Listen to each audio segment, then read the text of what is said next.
Afternoon, I'm Mike Graham, he's Mike Parry, you're listening to the Two Mikes on Talk Sport. New Year is fast approaching, and to honour Hogmanay, we're having a whisky tasting on the show today. I can't be held responsible for the effect this will have on Porky's heart, which of course famously only works at 1/3 of everybody else's. We'll also be talking to a relationship specialist after Chris Coleman's wife declared him out of bounds for the Swansea manager's job. She says he promised to take her abroad after he finished with Wales. And it's Porky quiz time, of course, and because it's the end of the year, the subject matter is the entire year of 2016. Oh, and we're having a bit of a whisky tasting as well, as I mentioned. 08717 22 3344. You're listening to the Two Mikes with me, Mike Graham, and Mike Parry on Talk Sport.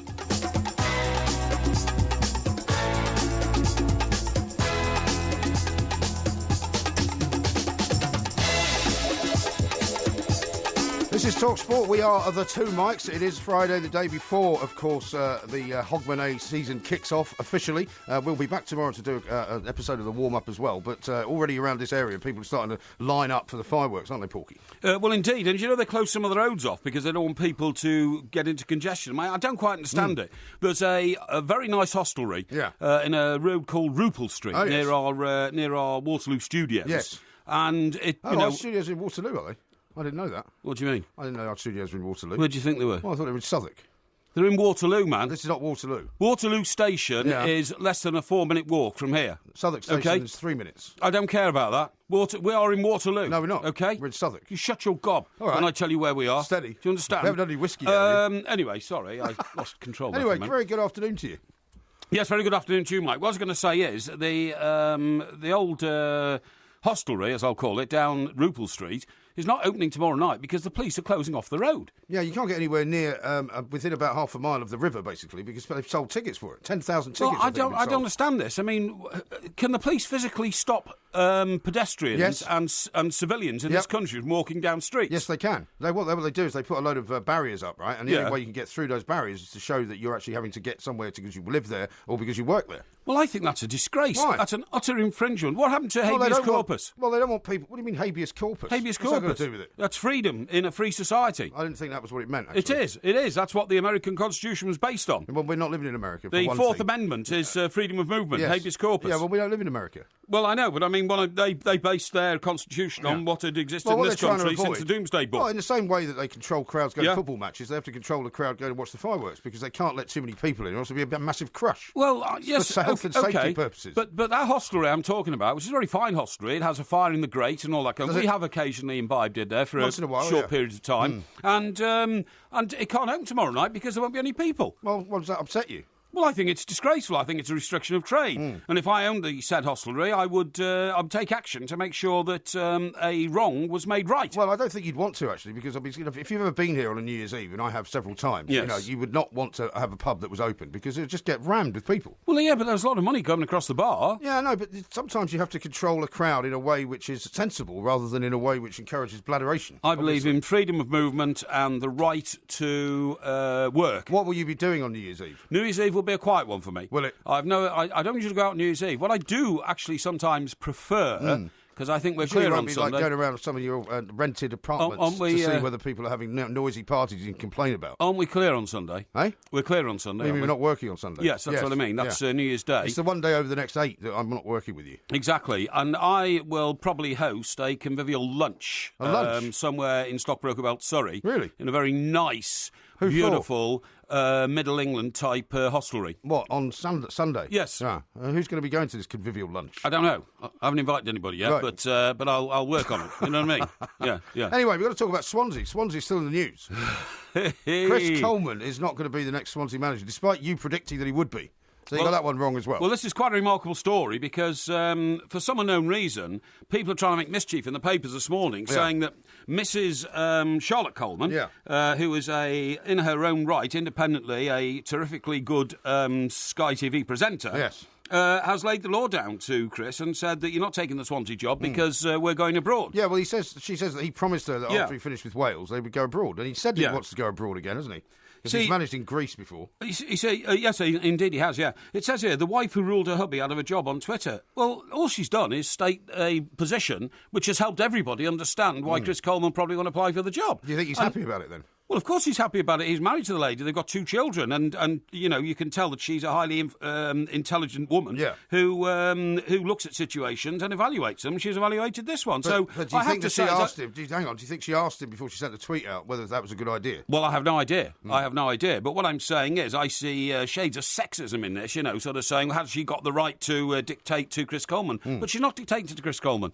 What she's saying, they're a family, and they can make a decision based on the fact that what is best for the family is best for everybody. Exactly. And she's just announced it. Now, if the announcement on Twitter had come from Chris Coleman saying, flattered by all the attention regarding me going to Swansea, but actually I'm looking overseas for my next managerial appointment or something like that, nobody then would say, Charlotte, a downtrodden woman, because Chris has laid down the law. Yeah. So I think it's an outrageous way to if you went around the other way with it, maybe he's deliberately allowed her to put that out on the basis that this means that he can get out of going to Swansea without having to give any other kind of excuse, and you just say, well, you know why? Because here's my wife's a reason. I think that is a half-right prognosis. Well, that would make it half wrong as well. And the half-right bit is that I'm sure he knew she was putting it out, because otherwise they'd have a massive row now, wouldn't they? But why would you put that out? Well, they might be having a massive row. Well, they might be, but I don't think they are. And you don't know that, though. I do not know that, no. But I have met Chris on a number of occasions. Have you? Chris, at one time,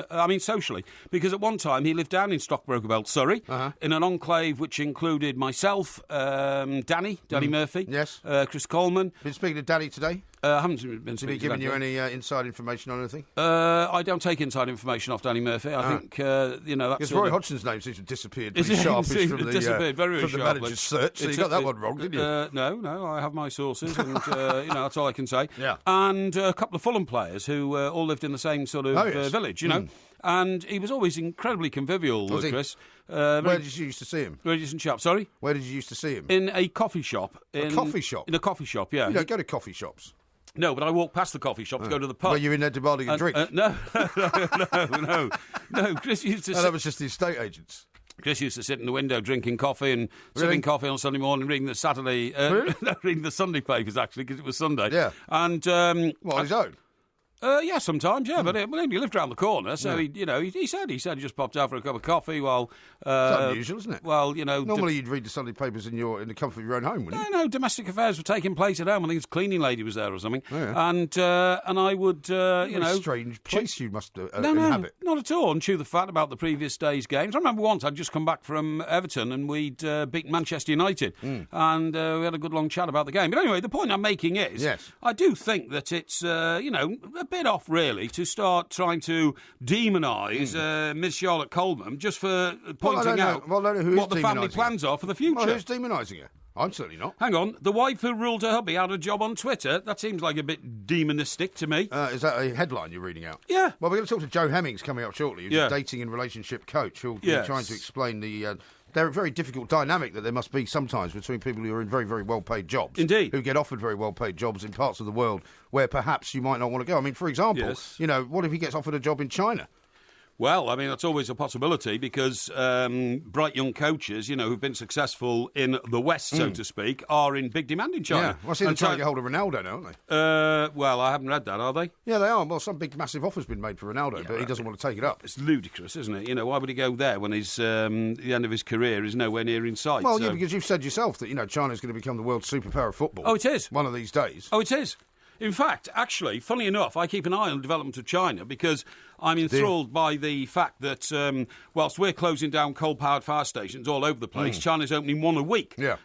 Because they can't see across the road, though, can you? But they're a sensible country who have decided that actually what we need to do is to get cheap power to stimulate the economy. Yeah. And cheap power comes from coal because we've got tons of coal, just like in this country we've got tons of coal. Yeah. But guess what the latest thing the Chinese have done? What is the latest thing? They've built a suspension bridge over a huge valley. Right. I mean, bigger than the Grand Canyon. Really? In order to connect two provinces and cut the travelling time by 5 hours. Right. The bridge concerned, these are Chinese engineers, is 565 metres high. Right. Which is twice the height of the Shard building in London, which is the biggest residential block in Europe. It is. So, how about that? Well, how long is it, though? How long is what? Yeah, the bridge. The bridge. What? Eh? Sorry. I thought you meant the Shard. The Shard isn't long, is it? No. Let me see. It's... You sure you haven't had any whiskey? No, I haven't had any whiskey yet. Let me see. By the way, I had a little taste of it, I have to say. It's like firewater, some of that stuff. Have you seen it? Yeah, I noticed It's got, you. handwritten labels on it. I noticed you sipping it. All I can tell you is that it was built in under 4 years. Yeah. It cost £121 million. That seems quite cheap. And it completes a mammoth motorway from Hangzhou in the southeast to Ruli on the Burmese border. Uh-huh. Trains began running at up to 218 miles... So it's a train bridge? No, it's a road and train bridge. Right. 218 miles an hour on a high-speed railway across the bridge, linking Shanghai with Kunming in the southwest. But how long is it? 1,400 miles. What? That's not the length of the bridge, by the way. It's that's a big bridge. Oh no, sorry, that's 1,400 miles. No, sorry, that's a railway. That's a railway they've built. Sorry, no, this railway's different to the bridge. It's because I've been researching Chinese construction projects. I can see that. Yeah. You've obviously got your journals mixed up. I have a bit. You should separate the railway journal from the bridge journal so that you can only tell us one story at a time. Here's a fact I found out. Oh, good. All but 2 of the world's 10 highest bridges are in China. Really? Yeah. All but 2. Yeah. Of the 10. Yeah, all but 2 of 10. The latest record-breaking megastructure, 4-lane bridge, the highest in the world over the Nitsu River. Sorry, what are you laughing for? I'm trying to give you information. It's in the It's in the Beijing Panchayang Valley. Good. In southwest. What's your problem? Sorry, what's your problem? I don't care. But this is a megastructure. It's incredible. You still don't know how long it is. How long is it? I've got a picture of it. It looks about half a mile. Half a mile? Yeah. What's your problem? Is that all? Well, it could be a bit longer, actually. 4 but years it depends where you mean build from. A bridge half a mile? Well, I'm not sure. Maybe it's a mile. What a load of rubbish. Because it depends from which point you start and finish, because it's a very... Well, usually from the beginning to the end. No, it's a very deep canyon, and therefore, obviously, it doesn't just go from one side to the other. There's a huge run, there's a run-up of a mile on each side to the point... You know, have you ever been over the Queen Elizabeth Bridge over Yes, but in Dartford? every bridge has a span length. Yes. And every piece of information about that bridge should include what the span length is. Well, hang on, I tell you what I can do. See the time, by the way. No, look, here, let me just finish this. I've got a picture here which shows the depth of the bridge, 565 metres. Now, if I put my fingers on that, use it like a sextant, turn it round, hang on. Yeah, that's going to be accurate, isn't it? That's 565, hang on. And I would say... Oh, God. I would say it's 1,400 metres. Would you? Great. How much is that? I don't know. This is Talk Sport.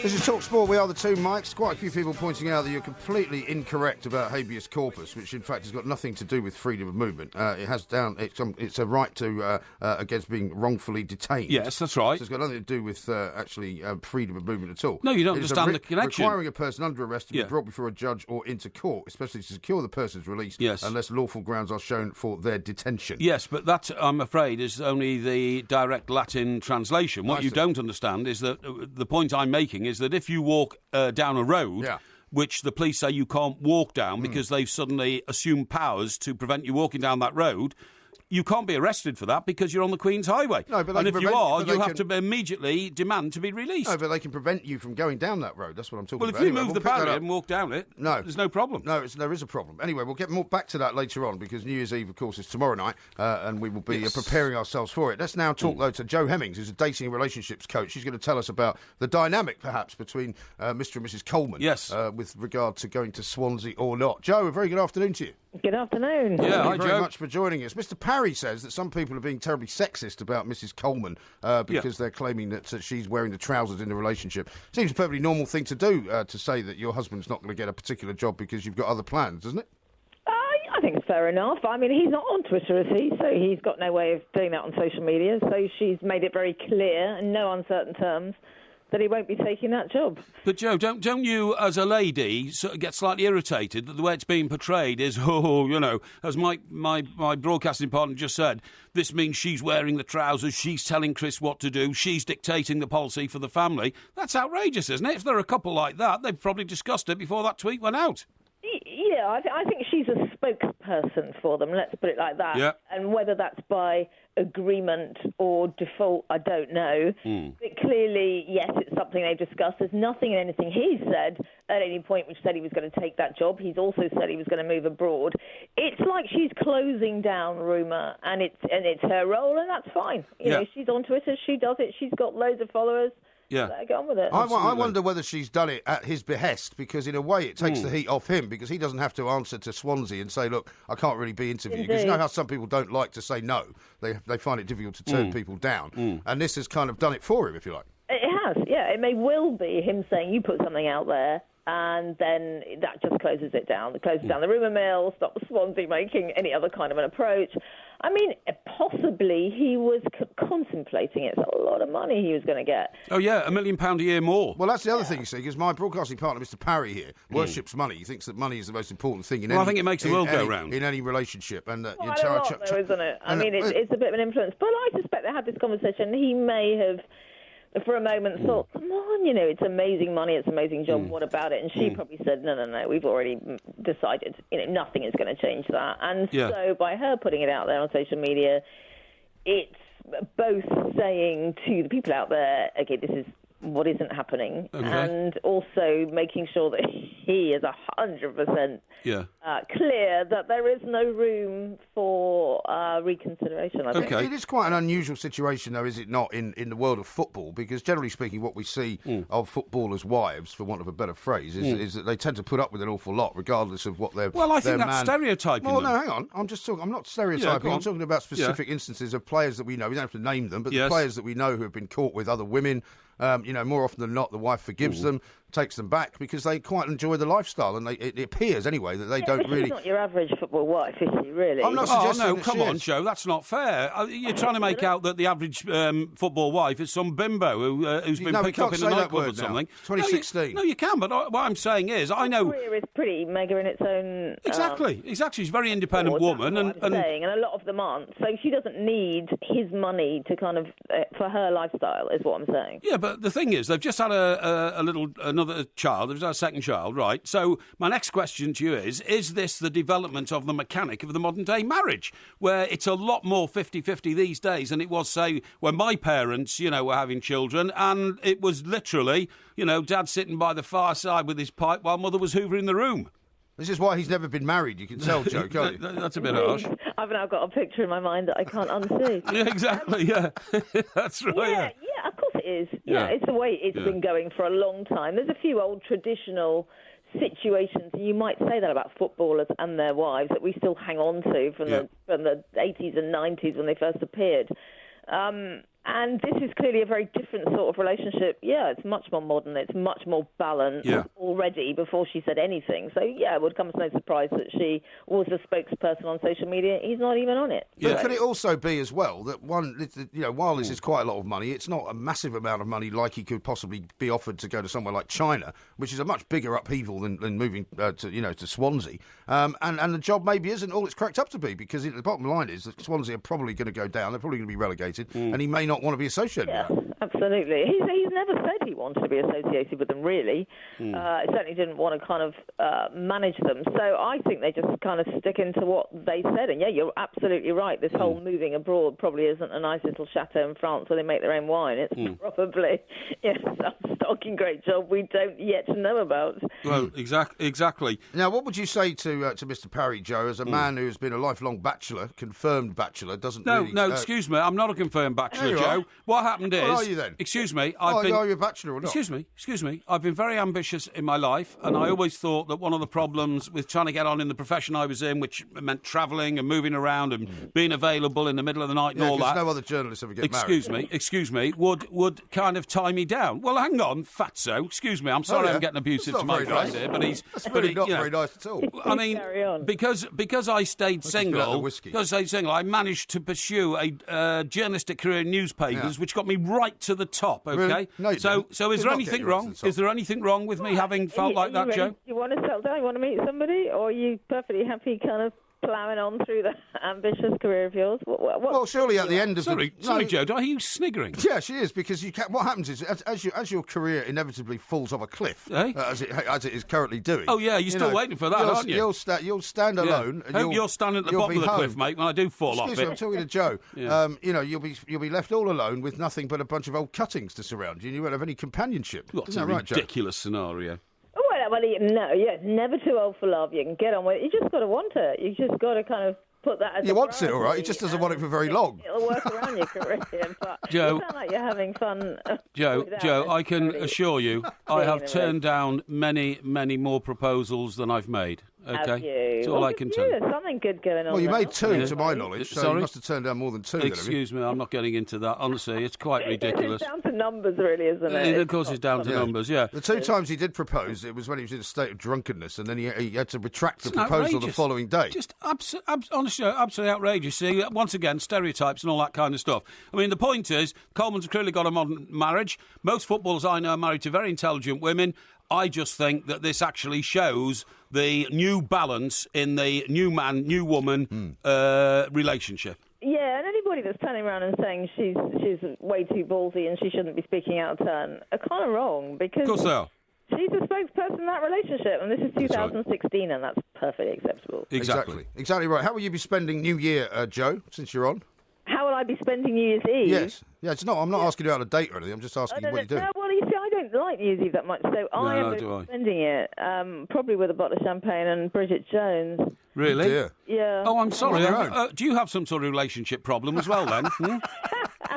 Look, me and Bridge, we've had a relationship for a long time. Oh, I see. Okay. Only once a year, though, really. I see. Okay. So you and I have a lot in common, Joe, yes?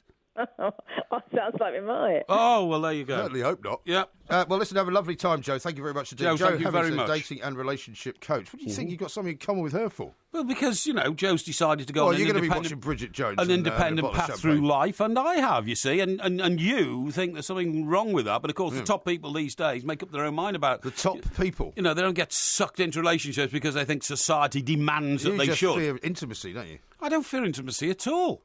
I welcome intimacy in certain situations, but I don't want to get into that, do I? No, there isn't time, luckily, for you. Because it's their town, That's because you're too busy flirting with the former newsreader here at Talk Sport, who happens to be from Luton. Isn't that not the case? Not at all. What, have you not been flirting with her? I've been exchanging notes with Faye, who was a extremely... What's her last name?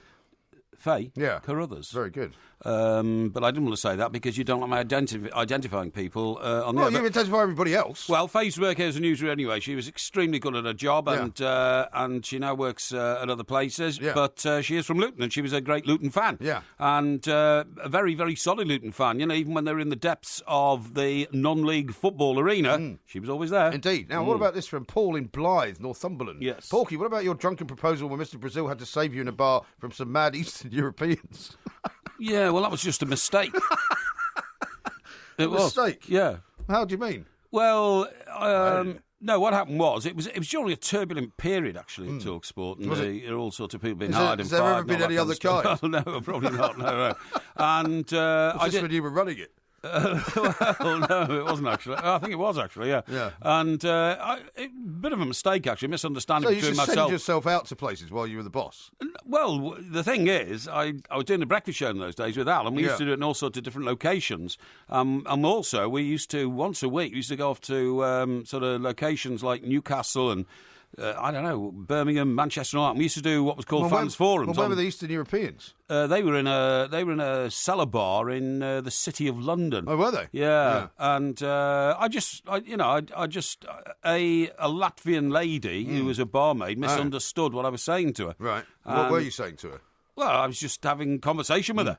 But somebody else interpreted it as a marriage proposal, which is ridiculous. Yes. Yeah, because it was nothing of the sort, And, in fact, Mr. Brazil has to step in. But that's another story. I mean, I don't know why we're talking about that. No, I don't either. It's of no interest to our millions of listeners. You said you've turned down more proposals than you've actually made. Well, yeah, that's but that's the third one that I didn't know about. Well, I don't like to go into that. And here's one from Steptoe, who says that lady was clearly giving Porky all the hints about a lonely New Year's Eve. The plonker missed the boat. Well, no. I mean, I'm not without tact. Put it that way. You certainly are not without tact. I'm not without I would tact. never accuse you of that. Exactly. How about this from Graham, who's got some information for you on that bridge you were talking about? It's 1,341 metres span of 4-lane road deck, and it soars 564 metres over the Baipan River. Isn't that brilliant? Yeah, so it's 1,341 metres long. Yes. That's the answer I was looking for. Yes, that's right, yeah. Thank you. Absolutely right. Listen, do you know what I found out this morning? I don't know. It's absolutely fascinating. What? I mean, we went out and had a couple of drinks last night, didn't we? Now, to celebrate your birthday, yes. It was very convivial. Thank you to everybody who came along. It was a really smashing evening. But a lot of the time these days, you sort of go into a bar, and you literally, everybody does it, and just say, can I open a tab, please? You open a tab, and then at the end of the night, you just sort of give them the card, you settle up, and you... Very nice surprise guest for your birthday drinks as well. Oh, that's right, yes, of course, yeah. Thanks, Gareth, for coming along. Gareth A. Davis, Night wouldn't have been the same without you, mate. No. And then you sort of get on with life. Now, the thing is that for years and years and years, when we grew up, you either produced cash or nothing, didn't you? And then the credit cards came in and all that. But these days, you can use a credit card and... Did you ever write a cheque for a drink? In the old days? I don't know.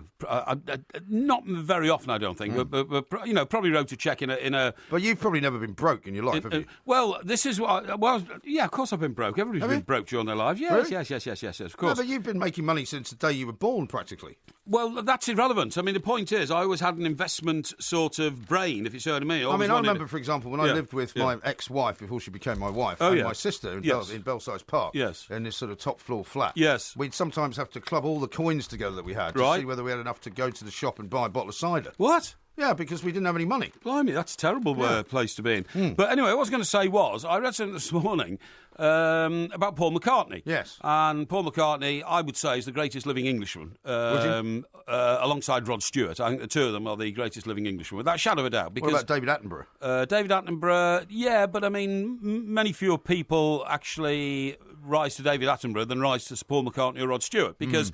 Sir Paul McCartney and Rod Stewart actually changed the culture of this country, literally the fabric and the culture. Well, and you might say David Attenborough did as well. Well, yes, he did, but but I would say that was in a very specialised area. Rod Stewart's Scottish, anyway. Well, he certainly has allegiance to Scotland, although he's born in England, but I think it's... Yeah, but you wouldn't call him the greatest living Englishman, then, Well, I'd call him the greatest living UK resident, if you like. Oh, no, he lives in America. I'd call him some of the time. We're supposed to be getting him on the show, by the way. We certainly are. I'd call him the greatest living Briton. Okay. Yeah, right. greatest living Briton, alongside Paul McCartney. But anyway, what I read about Paul McCartney this morning was that, so, what age did we start sort of going out and feeling we had money in our pockets to spend? Probably 17, 18 or something like that, Yeah, I suppose. Yeah. So, from the age of 21 to 31, Paul McCartney never saw any money.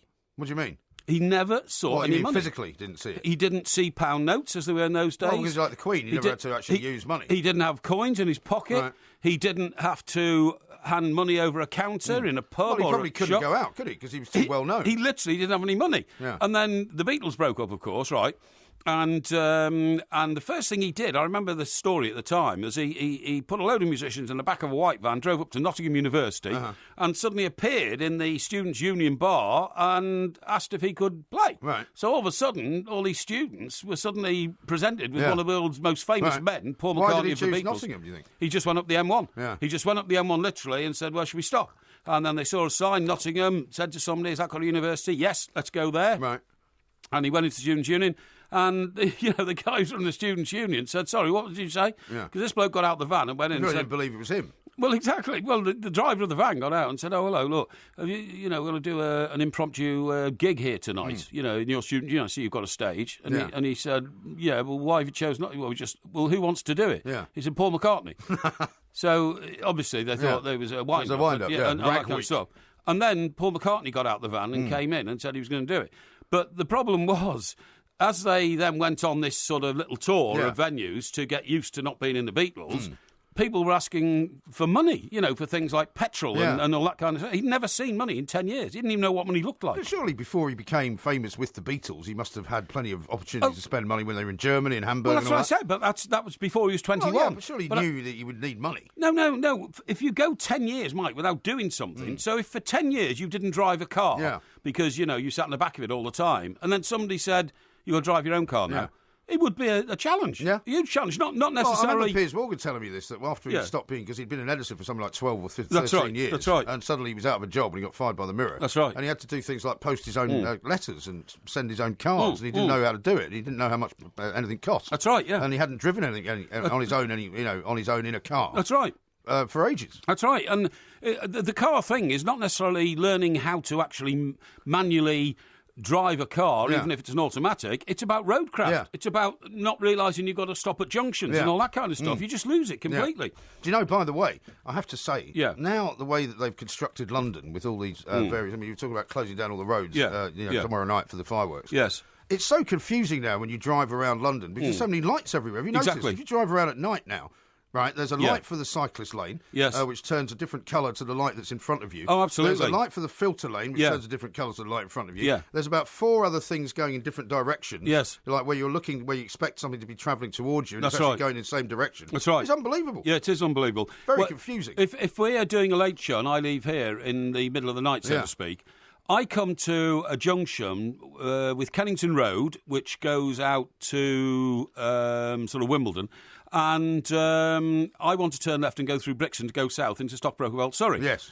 Every night, and there's no traffic on the roads whatsoever, I'm stopped by a red light, and the red light is keeping open the cycle lane next to me. Right. Which there's nobody in. Nobody in. And I've never seen a cyclist on it. And yet, there is a little shape of a cycle with a green light telling the cyclists they can go through. But there aren't any cyclists. It's so mad. The cycle... But it's actually dangerous. I mean, regardless of whether you want cyclists to be there, that's not the point. The fact is that you now are so confused by all these different lights going off. It's absolutely mad. Anyway, let's go over to Ali Pally, because Dan Dawson's there once again watching the darts for us. Indeed. Dan. Yes, quarterfinals day here. Opening match sees the world number 3 Peter Snakebite Wright and James Wade, the world number 6 Grand Slam finalist this year. It's 1-0 to Wade in a race to 5 to be the first man through to the last 8 of the William Hill World Championship. Wade, superb, just typical James Wade stuff. Deciding leg against the darts, hits a 180 to leave 61, takes it out in 2 after Wright had missed a couple of darts for the set himself. Wade wearing his red trousers, which he's incredibly proud of.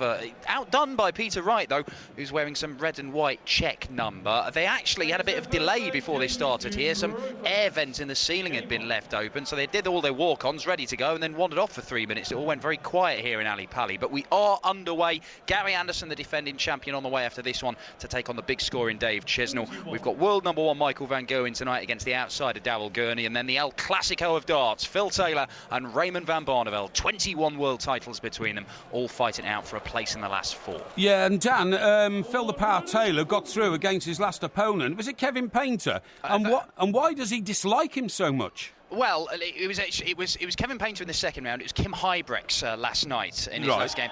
They are both guys who tend to use certain things to their advantage. Kim Huybrechts, very aggressive player, bounces around, gets in his opponent's face. Kevin Painter likes to be a bit, sort of struts around the place. He has a few little tactics that tries to get under his opponent's skin. And to be honest, Phil Taylor's been riled by them. He didn't play very well against Kev. He still won 4-0. He nearly won 4-0 against Kim Huybrechts and then had to hold off a fight back to win it 4-2. But he evidently got under his skin a little bit. He seems a man under a little bit of pressure, Phil Taylor. We shall see if it tells this evening. I mean, isn't this just gamesmanship? He's quite grumpy, though, anyway, isn't he, Phil Taylor? Well, he is these days, but isn't this just gamesmanship? Isn't your opponent supposed to try and rile you because he knows, what lights your fuse and all that kind of stuff? Look, if it works and it is within the rules, then I say go for it. We saw Mark Webster yesterday. He could see the crowd getting on his opponent Darryl Gurney's back, so basically encouraged him. Every time he hit a big score, he turned around and started getting them up out of their seats and trying to get them noisier because he thought it would give him an advantage. It very nearly helped win him the game in the end. But it is Gurney who plays MVG tonight. Right, OK. Very good. Dan, thank you. Thank you very much. We'll come back to you a little bit later on in the show. Dan Dawson there at Ali Pally. Coming up, we're going to be talking about all sorts of things. We're going to have a whiskey tasting, of course, as well, a bit later on.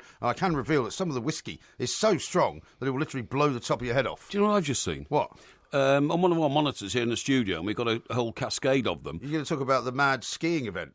There's World Skiing Championships going on. I've just seen people in a race skiing uphill.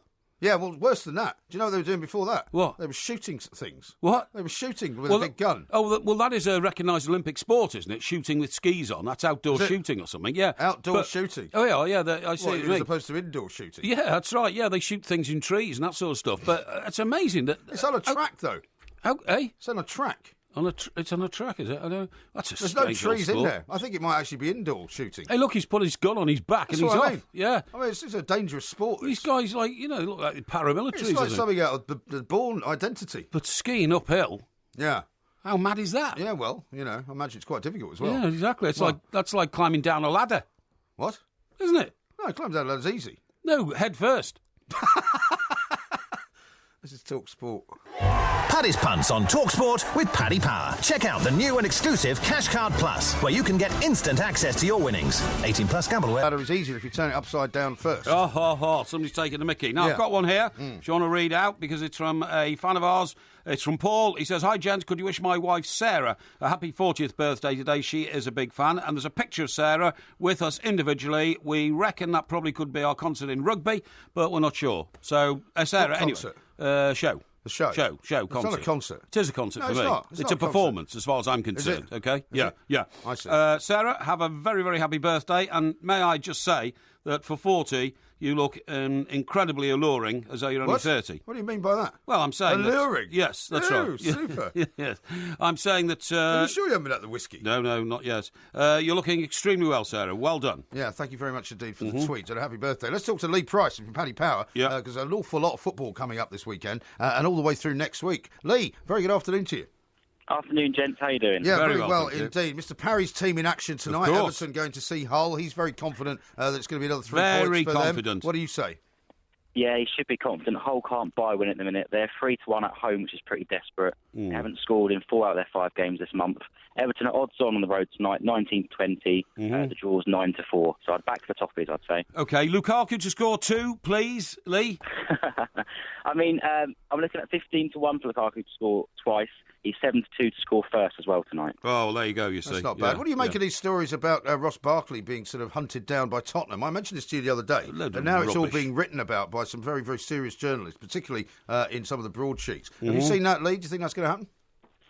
We've got him at 10-1 to make a January move, so that's coming a long way. That's quite low, isn't it? 10-1? Sure. Yeah. Well, I'm not so sure about that. Anyway, of course, Everton, I expect to take 3 points tonight. Then, of course, we got the massive game this weekend, Liverpool-Manchester City. What are you looking at there, please, Lee? Yeah, this is an interesting one. Liverpool's got slight favourites of 13-10, City at 2-1, and the draw's 5-2. But tougher to pick here than a Porky proposal, I think. Oh, you think so? Funnily enough, I've got a tweet here from Paul who says Porky needs to tell the full story about his Latvian fiancée. No, I didn't have a Latvian fiancée. Let's stick to the issue here, shall we? Who's going to score first for Liverpool or City, please, Lee? So the favourites we've got is Sergio Aguero's at 4-1. That's if he plays, of course. Well, now, this is his return, isn't it, from suspension? We believe so. Obviously, he's had injury problems as well. It's not clear, but he's our favourite. If not, Iheanacho's 6-1 for City. For Liverpool, Sturridge at 9-2, and Mane is 6-1. And does it matter that much that Aguero's back? Because obviously, having served that suspension, there's been people saying he might be a little bit rusty. He might not be quite firing all cylinders, but presumably it affects the price when he's playing. Yeah, I think we'll have a lot more people back in City if Aguero starts. So I imagine a lot of in-play bets early doors as soon as we know if Aguero's playing or not. Right. OK. Now, what about the Swansea manager situation? Because Paul Clement seems to be the guy that everybody's pointing at now, as well as Gary Rowett, the ex-Birmingham manager. But Chris Coleman, or Chris Coleman's wife, I should say, ruling him out. Yeah, it's really interesting. As of last night, Ryan Giggs was the clear favourite, and then since then, Clement's now odds on and Giggs has fallen off a cliff. So it looks like it's Clement's to lose. Rowett is the second favourite. Third favourite is Harry Redknapp, believe it or not. Really? So Giggs is nowhere in the betting. And what about Roy Hodgson? Because that was the name that Mr. Parry was punting around yesterday. Yeah, he was fourth favourite yesterday. Now, again, he's at eighth favourite. We're looking at about 20-1 now for Roy Hodgson. So since Porky actually mentioned that he was nearly getting the job, he's dropped down 4 places. Yeah, we heard Porky say it and cut the price immediately. Thank you. The curse of Porky you're trying to suggest. Yeah, see, what I don't understand is, Lee, if you look at the track record of Mr. Clement, it's not a good one. So do you... But he's very highly thought of, isn't he? He's highly thought of, but do you base your odds on the probability according to punters, or do you have inside information coming out of Swansea? Well, he can't answer that, can he? Yes, you can. No, he can't answer that question. I think a bit of both, I think, is the right answer for me here. Right. Clement started at 66-1, so you're right, he wasn't an obvious choice. Exactly. He's been heavily backed since then. One chap had a few hundred on him on the first day, so someone knows something out there. Right. He's our clear favourite. So you've actually got an intelligence operation, haven't you?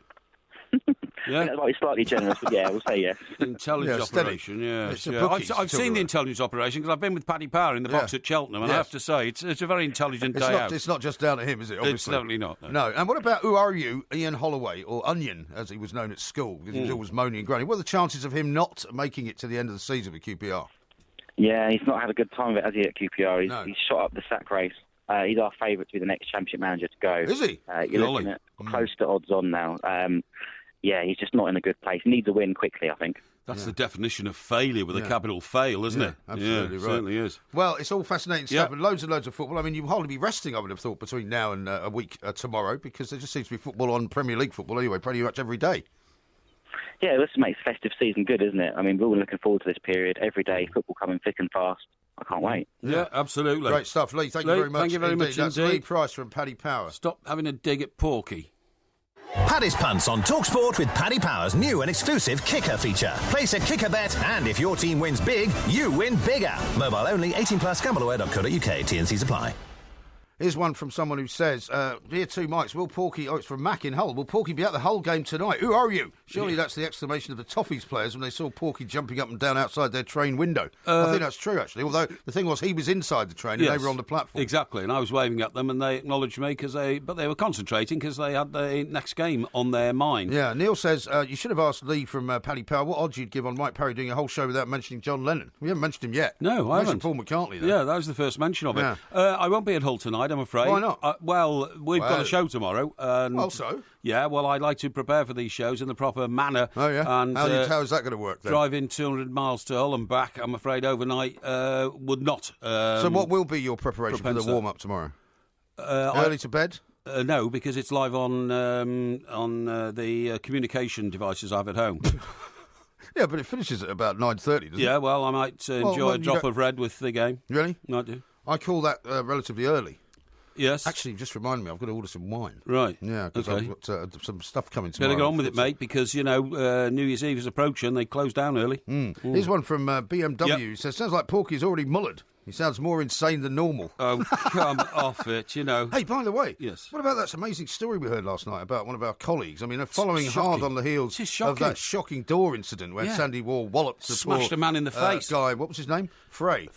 Yeah. Frey in the forehead. That's hasn't been seen today, by the way. Hasn't been seen today. I don't know whether he's back. Was last heard of being directed to a walk-in medical centre. That's right. Yeah. Well, we had an amazing story last night about one of our colleagues, senior management colleague, who was resting quite happily in his South London home. In the middle of the night. And suddenly the door was battered down by the drug squad. Well, he didn't know it was the drug squad. Can you imagine the shock and horror? Yeah. Suddenly you're in bed with your children are in the building. Well, you hear the door being smashed open. You must assume, presumably... I think they had one of those big things like criminals, what do they call it? I don't know, a battering ram. A battering ram to bash the door open. Yeah. They rush up the stairs. And then they rush up, there's a lot of shouting. A lot of shouting, get on the floor, get on the floor. Yeah, down. They put his hands behind his back, handcuffed him. Yeah. Isolated him from his family. Yeah. He terrorised to think what might be happening to his children, and then only just realised it was the police. Yeah. And then what I've heard, and I can't believe this, is the police had got the wrong house. Really? They went 2 doors up, did the same, and had still got the wrong house, apparently. Which was the house, the one in the middle? I've no idea. I don't know. Honestly, that's what I've heard. I mean, look, like Keystone Cops. The facts. Is he suing them? Well, I have no idea what's happening. The facts of the situation are that the police didn't find anything, did they? Sorry? They didn't find anything. No. This is a man of absolute impeccable virtue. Really? You know, they're working here. Yeah, that's right. Yeah, not many of them. Time, by the way. Not many of them here. But the facts of the situation are we know that the raid happened. Yeah. But we don't know whether the cops were so incompetent that they got another house wrong. Yeah. Shocking. They're certainly incompetent for raiding his house. Shocking stuff, yeah. I still haven't found my shirts either. This is Talk Sport.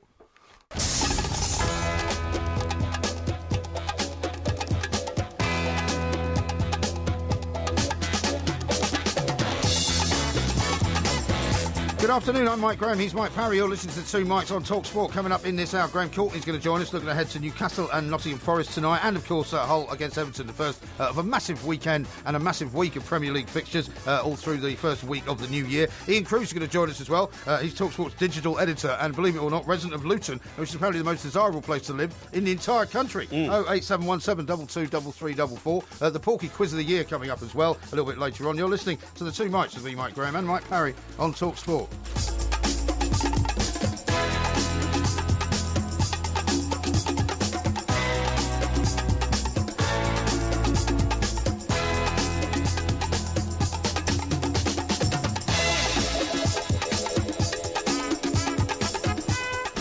This is Talk Sport. We are the Two Mikes. Loads more coming up. Of course, you can tweet us at the Two Mikes, at Mike Parry 8, and at IROMG as well. And you can find us on Facebook too, because all next week, in fact, we'll be on the mid-morning show. So, mid-morning show. All of the usual features: Post and Pork, Ask Porky, Porky Vision, the Porky Quiz. Some people have said, shouldn't there not be something that I do? No, because everything seems to be prefixed by the word Porky. No, because... What do you mean, no? Well, because that destroys the mechanic of the whole thing. Does it? Yes, it does, yeah. OK. Well, we've got a fifth day next week, haven't we? We've got a fifth day. So we have to do one thing different. What do you think you're qualified to do? Well, I'm not suggesting I'm qualified to do anything. No, exactly. No, I would say that's probably the answer, Well, it would be up to you to choose something that you could have me featured doing. Oh, really? I mean, we're going to do a bit of axe throwing What about tasting lots of booze and getting bladderated? That's a good one, and we'll do that today. Yeah, we're doing that today, but they're doing it between us. I'm slightly worried about some of the whiskey that's come in, because it has handwritten labels on, right? So it's not actually come from a manufacturer as such. Well, no, I think it has, but I think it's so valuable. I think we've only been sent small samples of it, because some of it's up to £100 a bottle. Like liquid gold. So you wouldn't expect somebody to send you a £100 bottle of wine to taste, half an inch of it. To my knowledge, you're not an aficionado of whiskey.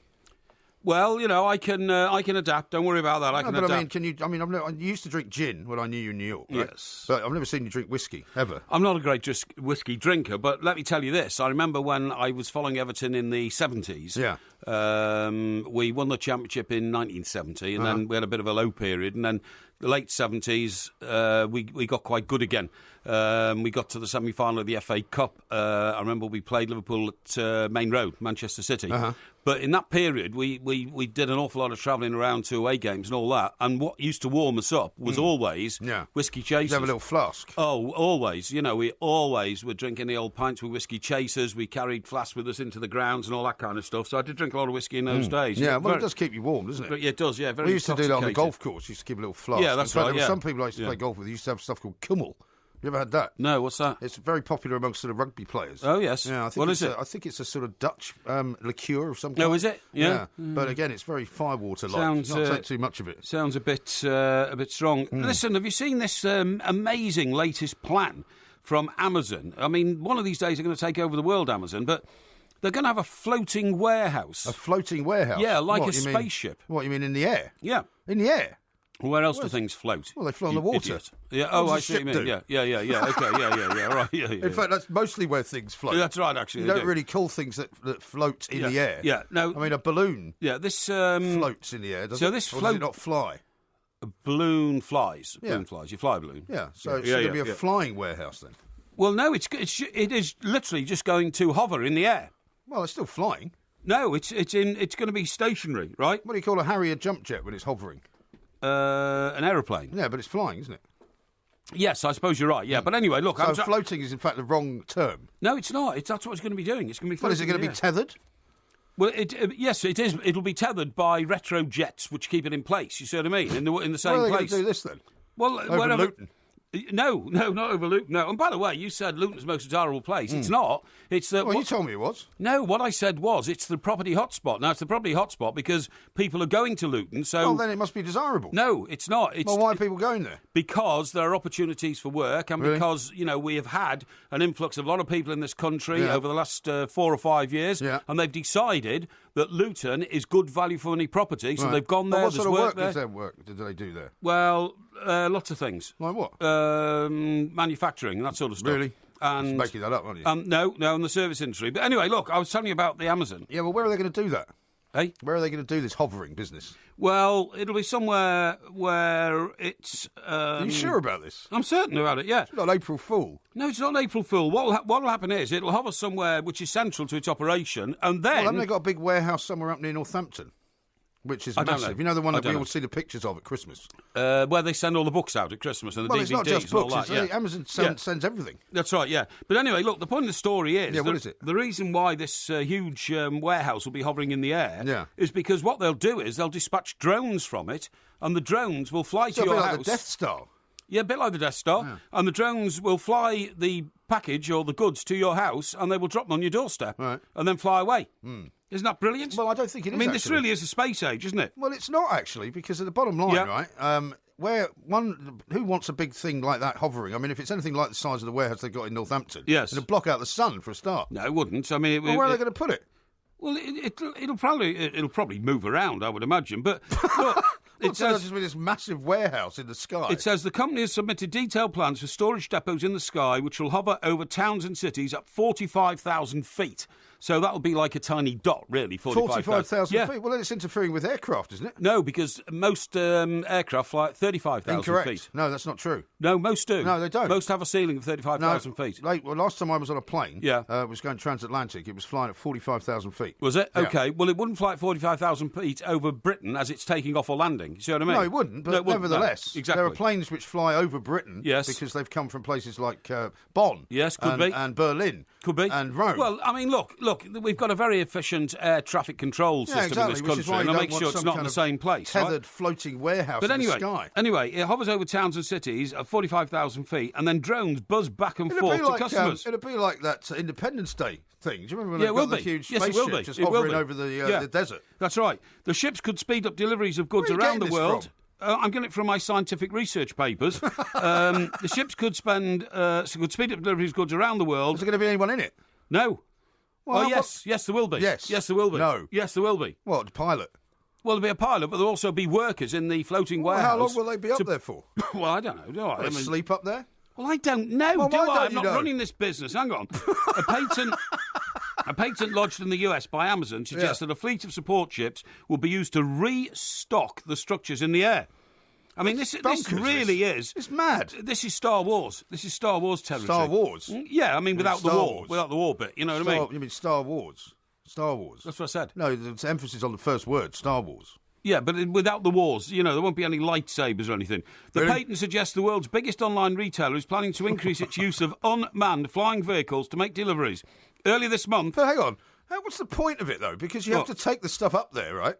Yes. And then take it back down again. Yes, but... Why don't you just not take it up, and then you can just take it some other way? What is the cost of running this huge warehouse that you say is in Northampton? I don't know. I don't run Amazon. Well, it'd be massive. But you don't pay to have a warehouse in the sky. Do you? What's it going to be powered by? It's going to be powered by engines that keep it in the sky, you idiot, like anything else. What sort of fuel, though? It will, to all intents and purposes, be a flying saucer. Well, yeah, but will it have petrol? Will it Hydrogen. Hydrogen. So it's going to be like the Hindenburg. It's going to be like an airship. Yeah. Be like an airship. Oh, great. So it can burst into flames at any time. No, it suggests, hang on. Crash to the ground, killing thousands. No, it will be kept up there by hydrogen. Anyway, I thought it was very interesting. Are you sure that somebody at Amazon hasn't gone mad? No. I mean, they're a forward-looking company, aren't they? Well, they are a very forward-looking company, exactly. But it seems to me to be completely and utterly ludicrous. And also, there's no way that the airspace is going to be free. First of all, they'd have to get permission from the FAA. Right, the people in charge. Well, I get all that. There's room in the air, man. I mean, if you look out the window now, room in the air. You look out the window over London. Yeah. You see planes in there all the time, but only one speck of sky. No, if you look at that map which shows you all the planes that have flown over London in any given day, yeah, I agree. The skies are full of planes. I agree. At all times, as it full of helicopters, but not at the same height. This is the point I'm making. Yeah, but it seems a ludicrous idea. Well, it's not a ludicrous idea. It's science and it's progress. And the trouble with you is you can't grasp it. How are they going to get stuff up there? On smaller shuttles which go to and from the warehouse in the sky. Are you sure you're not watching some sci-fi movie? No. I think that's bonkers. By the way, the other thing I think which is great is that the new driving test, right, from now on. I'm not keen on this. Take learners onto motorways. No, it's a bad idea. Terrible idea. I think Why would you want a learner who doesn't know how to drive on a motorway where people are speeding around at, say, 80 miles an hour? Because I'd rather have a learner on a motorway with a qualified driver in the passenger seat than a boy or a girl who's just passed their test at 17 with nobody in the passenger seat who has just learned how to drive but has never been on a motorway before in their lives. Why don't they take them That's dangerous. Why don't they take them to the practice motorway, which is in the middle of the Midlands? Well, good idea. Why not? But at some stage, you've got to be taught real road conditions. It's been a long time coming, and it's got to be done. Yeah. And the other thing is, why do driving lessons never take place at night? Because people don't know how to drive at night when they've passed their driving test. Well, that's not a bad point, because the problem is you don't want to be stuck behind a learner driver at night, do you? Well, in fact, they do, because, nowadays it's dark at 4 o'clock, so there are people driving around in the dark. Yes, but I mean true night driving conditions, you know what I mean, in town centres and all that kind of stuff. Yeah. Here's one from Tony. He says, was Porky watching the Jetsons last night? No, but, I think it's so space age. It's absolutely wonderful. Ridiculous. We could look out...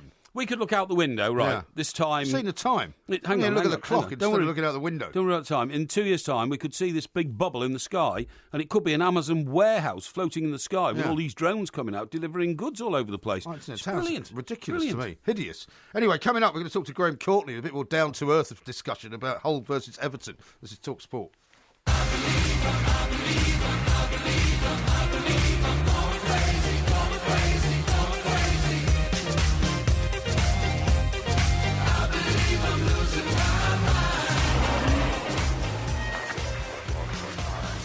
This is Talk Sport. Graham Courtney's coming on very shortly. Mike Parry says, Mark, how can this Amazon Sky factory be cost effective if it's full of copies of Rooney Tunes worth 1 penny? Yeah, that's a bit harsh, isn't it? It's a very good question. Yes. And Neil says, brilliant conclusion by MG to Porky droning on about floating warehouses. What? Hashtag hideous. Yeah. Well, I'm sorry, but it is the future, and if you can't embrace the future, then you live in the past. Yeah, and Andy says, bloody hell, Amazon Click and Collect is going to be a nightmare. It certainly is. You know what I mean? Do you know what we've just been discussing? It is that if a drone's on its way to deliver a parcel to you, surely there are people in this world clever enough, and usually they're aged between about sort of 13 and 15, who will be able to divert that drone. So if it's got a pair of spanking new, £100 trainers going somewhere, you divert it to your back garden. Well, this is the problem. Drones are all very well if we live in a world where nobody breaks the law. But unfortunately, we don't live in a world where nobody breaks the law. How about this from Paul? He says, what about driving tests in the southwest? Some parts of Cornwall are over 100 miles from the M5. Wow. Even Plymouth is 40 miles, so how can they go on motorways? Yeah, I don't know. It's a good question. Very good question. Let's talk to Graham Courtney instead and try and get some sense into the show, which seems to have spiralled off into madness. Graham, a very good afternoon to you. I'm worried about these warehouses. I know. Do you imagine if they had one floating over the Tyne?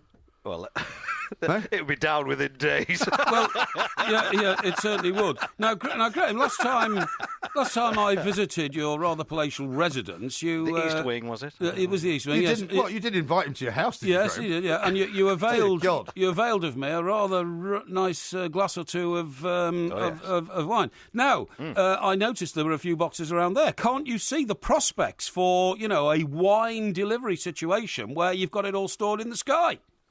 No. Oh, right, OK, then. I'd have thought...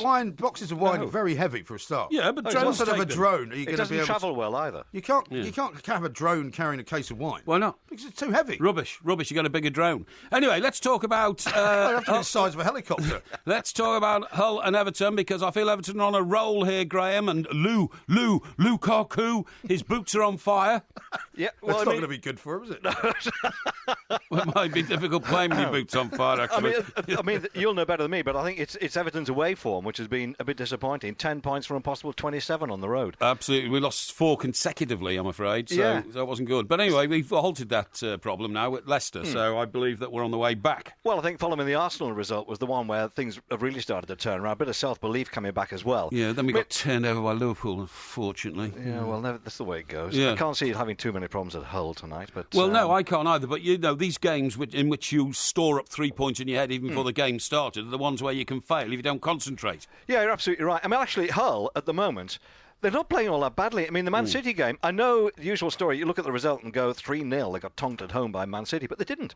And for 70-odd minutes of that game, actually, they gave it a real go. Yeah. They did well against West Ham the previous week as well, but, Hull are all over the place. And it all goes back to the very, very start of the season. I don't know whether you saw it, but Curtis Davis, they were away on their summer training camp in Austria, I think it was. and he actually sent out a tweet of the Hull pre-season training camp, getting ready for the new season, and there were 9 players in the photograph, and that was all they had. The other ones were injured, another one hadn't been brought in, because Steve Bruce had moved on, and so, Hull were all over the shop, and they still are, and I'm afraid at the moment, the squad, it's a bit thin on the ground. If Robert Snodgrass doesn't get you the goals, well, I'm not quite sure who will. It's a bit like Sunderland up the road with Jermaine Defoe. And Hull, at the moment, unless they can actually bring somebody in, which is, let's face it, very unlikely, of decent quality when January comes around, I'm afraid Hull don't look very, very good. So Everton should be okay tonight. You'll have done some post-match stuff with Mike Phelan, and I'm sorry to have to say about Mike, because I know he's got distinguished records as a coach, but he doesn't exude inspiration or energy or, determination or will. Ageist, aren't you? No, I'm not being ageist. I'm not. Players love it. The players think the world of him. Yeah. They really, really do. And he seems really, really popular. Now, whether he doesn't come across... I've got to confess, he's been in the game long enough. He's very easygoing. He always answers the questions. And I suspect he's probably slightly different behind closed doors in the dressing room. And he also has other players. It's a bit like, the days of Newcastle United with Kevin Keegan, who, of course, was very, very outgoing. But then he had Derek Verzakali alongside him, who used to go out there and sort the players out.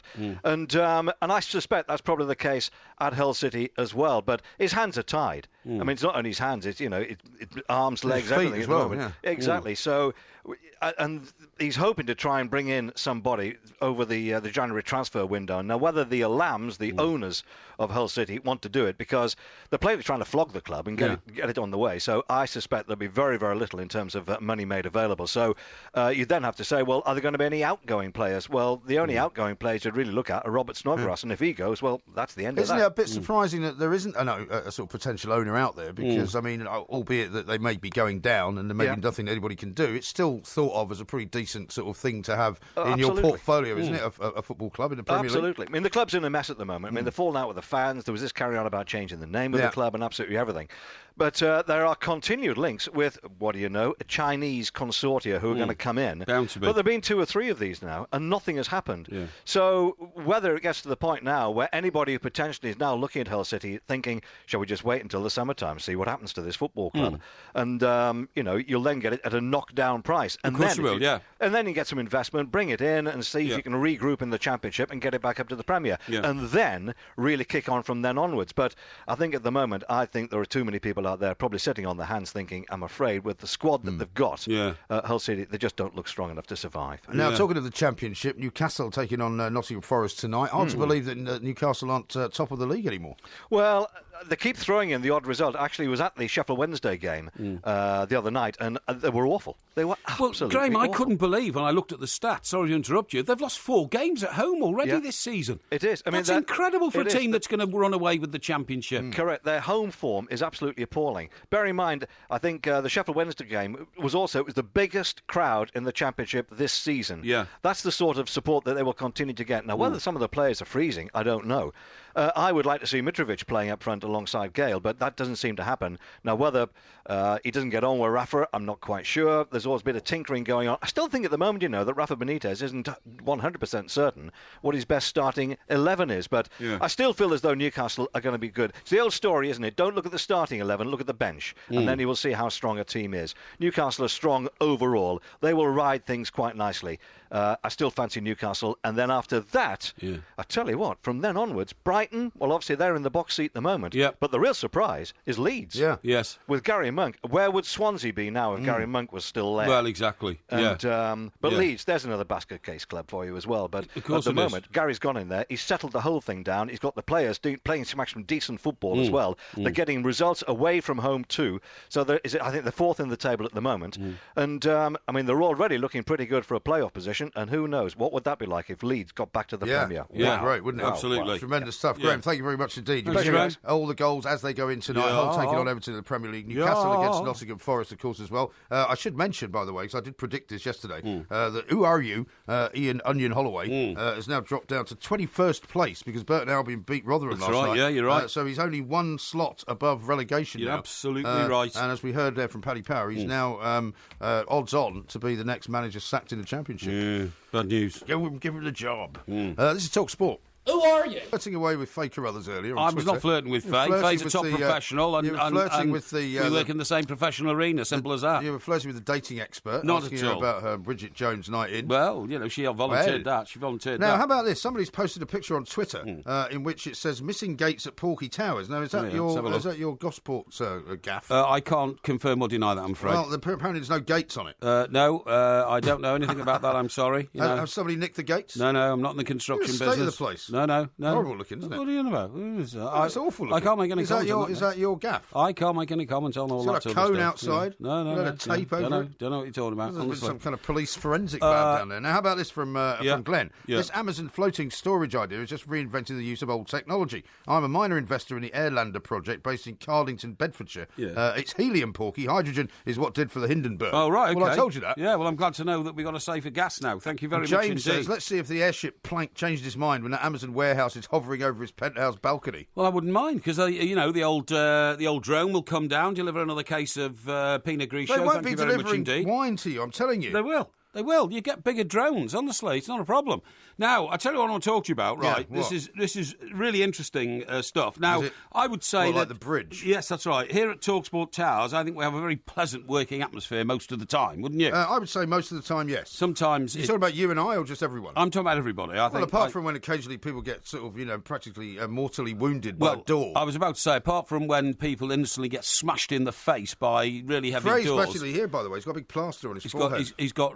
I'm glad to say that he's all right. Reconstructive, what can I say, paraphernalia about his face to make him look not quite as bad as it was, But that's down to Sandy, obviously. Well, the bashing in the face. Yeah. It's a trauma and it's a shock and all that. But he went to the walk-in medical. But anyway, listen, what I was going to say to you got a tweet from Jo here, by the way. It was fun. The pleasure was all mine, she said. Thank you very much indeed. She sent that to me, though. Not you. No, I think she sent it to both of us. No, she sent it to me. But thank you, Joe. It's great to hear from you. Now, what I was going to say is I have identified a particular phenomenon in the Eastern world, or in the East, which you will never suffer from, okay? What do you mean? And do you know what it's called? I don't know what you're talking about. It is called karoshi. Karoshi? In Japan. Oh, right. Right? What is that? It's death by overwork. Well, that's what's going to happen to you, isn't it? No. That's what will happen to you. You will die. It'll certainly never happen to you. You will die at work, no question. It'll certainly never happen to you. Well, why would I want it to happen to me? I don't want to die of anything. Now, the reason that you will find... You keep making out that I don't work very hard. I work extremely hard. Excuse me. Now, the reason why you should not have sniggered when I said that is that because this is based on a very... tragic report about Japan's biggest advertising agency, where the boss is now going to resign because of the suicide of an employee who was forced to work punishingly long hours, and as a result committed suicide. Yeah. Well, they have an interesting sort of honour code in Japan, don't they? Yeah, they do. Where people who have been found to have been somehow negligent running companies have committed suicide. Yeah. People who have been shamed about something or other have committed suicide. That's right. But remember, for years, we all believed that the Japanese system was that if you went to work for Honda when you were 18 after you left school, you stayed there till you were 65. Yeah. It was job for life stuff. And also, they used to have, I don't know if they still do, but they used to have those kind of very much, the sort of the rallies in the morning where they were all jumping up and down and all wearing the same clothes and and the workforce were all encouraged to socialise together, to go on holiday together sometimes, to spend their leisure time in the factory, things like children's clubs after work and all that kind of stuff. It was all that, but apparently this has been identified now for some years, the karoshi, and it definitely means that your mindset. Are you saying it's a syndrome? It's a syndrome. Really? Well, how many other people have died on it? Let me tell you, the head of Japan... Because, technically it's not right, is it? He hasn't killed himself because he hasn't died as a result of overwork. It's a lady. Oh, she. This is the point. I was going to just give you the facts. Well, it doesn't matter, does it? She's only 24. Okay. And what happened was the boss of the company, his name is Tadashi Ishii, said at a press conference he'd step down next month because the Ministry of Health, Labour and Welfare has recommended that Dentsu, that's the name of the advertising agency, which is as big there as Saatchi & Saatchi was here. You know what I mean? It's a huge agency. Be prosecuted for its role in the death of a young lady, 24 years of age, called Matsuri Takahashi. She was 24 when she killed herself on Christmas Day last year. Now, her immediate superior at the time of her death may also be prosecuted. Ms. Takashi's case has been recognised as one of karoshi, which means death by overwork. She'd been forced to work up to 130 hours of overtime in a month on online advertising for Dentsu's digital account division, according to lawyers for her family. 130 hours a month? Yeah. That's quite a lot, isn't it? Well, if you work 5 hours a week, so you'd probably work 22 days a month or something like that, right? And 22 into 130 is... 6. Why don't you just divide the number by 4? No. I'll give you per week. No, well, because you don't work 4 5-day weeks in a month. You usually work 4 weeks and 2 days. Well, yeah, but that would be close enough. Anyway, look, I don't get this because that is only 1 hour of overtime a day. How do you mean? Hang on. No, it's not. Yeah, but you said 130 hours. It's not overtime in a month. Yeah, but it's not 130 days in a month, is it? Hang on, 22 days. No, hang on. That's 6 hours a day. Of course it is. She's been working 6 divided hours by of 4. overtime. That's amazing. That's amazing. She described her despair on social media shortly before she died. She said, "I wonder what I'm living for when I'm in the company 20 hours a day. Yeah. There is nothing to do but laugh." She wrote on Twitter a week before she jumped to her death from the window of a company dormitory. In another post, she had said she would be happier dead. Yeah. Well, I mean, I think with all due respect to the tragic incident itself, there are many reasons why she might have done that. I mean, it could be that she was overworked, but it's not really a syndrome, is it? Because you can't tell me that it's happened to lots of other people. Excuse me. Dentsu has long been notorious for its demanding culture. In 1991, a 24-year-old employee hanged himself. A suicide, the Supreme Court said in 2000, had been caused by horrendous working conditions. So that's 2 people then? Well, 2 people is too many, isn't it? If people have been driven to their deaths by overwork. 26 years apart. Eh? 26 years apart. It says here, while the popular image of Japanese men... Not really a thing, is it? What? Well, if it happens to one person, it's a thing. Sorry for laughing, but I mean, I think this is another. Well, I wish you'd take this more seriously. Another failed sort of thesis of yours. No, not at all. It is known as karoshi. It's not known as anything because it's only happened twice in 26 years. You call it anything you like. What? It's only happened twice in 26 years. That's twice too many, in my view. It says here... It's hardly a trend, is it? Hang on, just listen. While the popular image of Japanese men and women toiling long hours before taking the last train home is changing, many still spend far more hours in the workplace than their counterparts in other modern economies. According to a government survey released just last October, more than 1 in 5 Japanese companies has employees who work such long hours, they are at very serious risk of their health. Well, people say that we in this country work many longer hours than anybody else in Europe. We work longer hours than the French. And the Germans. Well, the Germans are very productive, so I can forgive the Germans, but the French are basically just an idle nation whose culture is... because you're obsessed with work, though. You think anyone who's not working... No, I'm not. No. Well, you don't take holidays, right? I do take holidays. No, you don't. When was the last holiday you took? Well, when you took holidays, I took some time off. You took some time off. You didn't go anywhere. Well, I had things to do. You didn't. No, but you ended up working on other things. I have other interests in life, which I had to sort out. What I'm saying is you don't go on holiday. Well, that doesn't make me a bad person. No, it doesn't, but it makes you a strange person because you believe it doesn't make me a strange person. You're strange for always wanting to go on holiday. I don't always want to go on holiday. Yeah. What, because I have 2 family holidays a year? Well, that's... with my children. Anyway, listen. That makes me weird, does it? That's pretty good coming from you. No. What I was going to say is that you've got to get a work-life balance. And clearly, but you don't have that. I do. I do have it because I have holiday time with my kids. Well, that's very good. I haven't got any children to take on holiday, so that's why I don't take them on holiday. Yeah, I know, but you could go on holiday. Nevertheless, it would be better for you. Pretty obvious, You'd be much more calm and relaxed if you took more holidays. What? You'd be more calm and relaxed instead of grumpy all the time. I'm not at all. But anyway, look, I think it's a very serious issue. We've got to make sure it doesn't enter into the working practice of this country. You see, in France... you're doing an extra radio show this weekend that I'm not doing, aren't you? No. Aren't you? What about Clash of the Titans? Oh, yes, okay, yeah, okay, I forgot about that, yeah. Okay, but the French, you see... Think the time. Now, the French, they work 34 hours a week. Yeah. And we work What happened to this European Working Time Directive, by the way? I've no idea. We're not supposed to work more than 36 hours. And we work 38 or 39. Now, fortunately, we've got a full and robust economy, and that's because we work 5 hours a week. No, I think we work French. too much in this country. No, we don't. I think we do. The French decided that they'd take massive amounts of money out of the public sector for doing not very much, as a result of which their economy is under a tremendous strain. Well, everybody's economy is under tremendous strain. French more so than most. If you want to be xenophobic, I think French is... No, I'm not being xenophobic. There you are. I think you don't like France. No. I think France is a great country. Yeah. I love the architecture of Paris. It's one of my favourite cities in the world. Really? I like their food. I like their wine. You do not like their food. You hate garlic. You refuse to eat garlic. Well, garlic's not a French food. Garlic's a worldwide food, yeah. Well, you don't think French food's got garlic in it? Well, some of it has, but not all of it. You can get French food without garlic. What's your favourite French food? My favourite French food would be... steak poivre. Steak au poivre. Steak au poivre. Yeah. Okay. Yeah, not French. See? It's not French. Of course it is. No, it isn't. And anyway, well, actually, my favourite French food is a croissant. I love croissants. A croissant. There's no garlic in that. No, and I love baguettes. Baguettes? Yeah, I love a baguette. What's wrong with you? You get them from Asda. No, I get a ham baguette. Anyway, I love it. A ham baguette. Yeah, ham Very baguette. French of you. How continental is that? Yeah.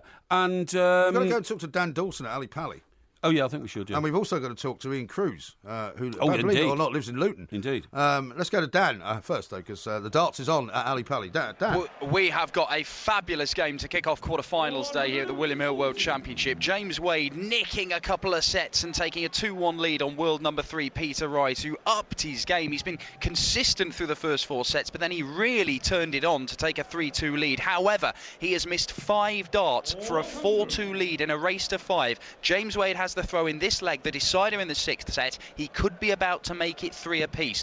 There was one magical moment from Wade to win the 2nd set. He took out, or 3rd set, sorry, he took out 155 with Wright sat on a finish. He'd already missed 2 doubles for it. He keeps taking out these big checkouts and relying on the odd miss from Peter Wright, but James Wade is just about sticking with the world number 3 and UK Open finalist. They got the defending champion Gary Anderson on after this against Dave Chisnell, but there's some life in this game yet. That's a 180 from Peter Wright, who is desperate to get this set in the bag and go 4-2 up. Dan Dawson, Alexandra Palace. Take the last train to Clarksville and I'll meet you at the station. You can be here by 4:30 'cause I've made your reservation. Don't be slow. No. It's got anything to do with Luton, this song. Well, it hasn't got a lot to do with Luton, but the thing is, I think, you know... in fact, you referred to it, you called it Last Train to Clacksville. Last Train to Clacksville, that's right. In a week when we've lost, over the last week, another megastar in the music world, George Michael, of course, we should celebrate those who are, legends and getting older. And that was Michael Nesmith, the member of the Monkees, who's 74 today. Is he? Yeah, absolutely. Well, many happy returns. And the Monkees were a great group, I thought. Did you? Short-lived, but great. Because all their songs were written by other great musicians. And then when they turned around and said, Neil Diamond wrote a few, didn't he? Neil Diamond wrote a few and all that kind of stuff. And then they said, I think we're our own songs now. Bang, they just disappeared. Paul Young had a few hits and he's from Luton. Is he? We could have done Paul Young. We should say Paul that Young Mr. went to the same school as I did. Is that right? That's interesting. Ian Cruz is here. He's TalkSport's digital editor. Good afternoon. And also got a very good afternoon to you. Thank you for sparing some time out of a very valuable schedule during this Christmas My pleasure, and New Year bit. You're a resident of Luton, born and raised in Luton. I am. Luton is now being described as, and I've said this and you've denied it, one of the most desirable places in the country to live. Well, I qualified that by extraordinary. saying it's a property hotspot because more people are going there to want to live there, and supply and demand then interact, pushing up the prices of property in Luton. If you're a property investor in Luton, you're onto a good thing, aren't you, Ian? Happy days. Well, let's hope so. But are you a property owner in Luton, if you don't mind us asking? I am a property owner in Luton, Mike, yeah. Wow. And I have seen... You're making money hand over fist then? Well, hopefully, yeah. Definitely. That's very good. So you're going to break out the champers in the new year to celebrate your newfound property wealth. I'm not sure. You invite us all round, actually. Yeah, but have you ever been it's to all Luton? relative, unfortunately. I mean, Porky famously has slagged off almost every other place that he's been to in the world. Rubbish. We've been playing clips of he's slagging off entire countries, entire states in America, counties in this country, cities. No. What's your view of Luton then?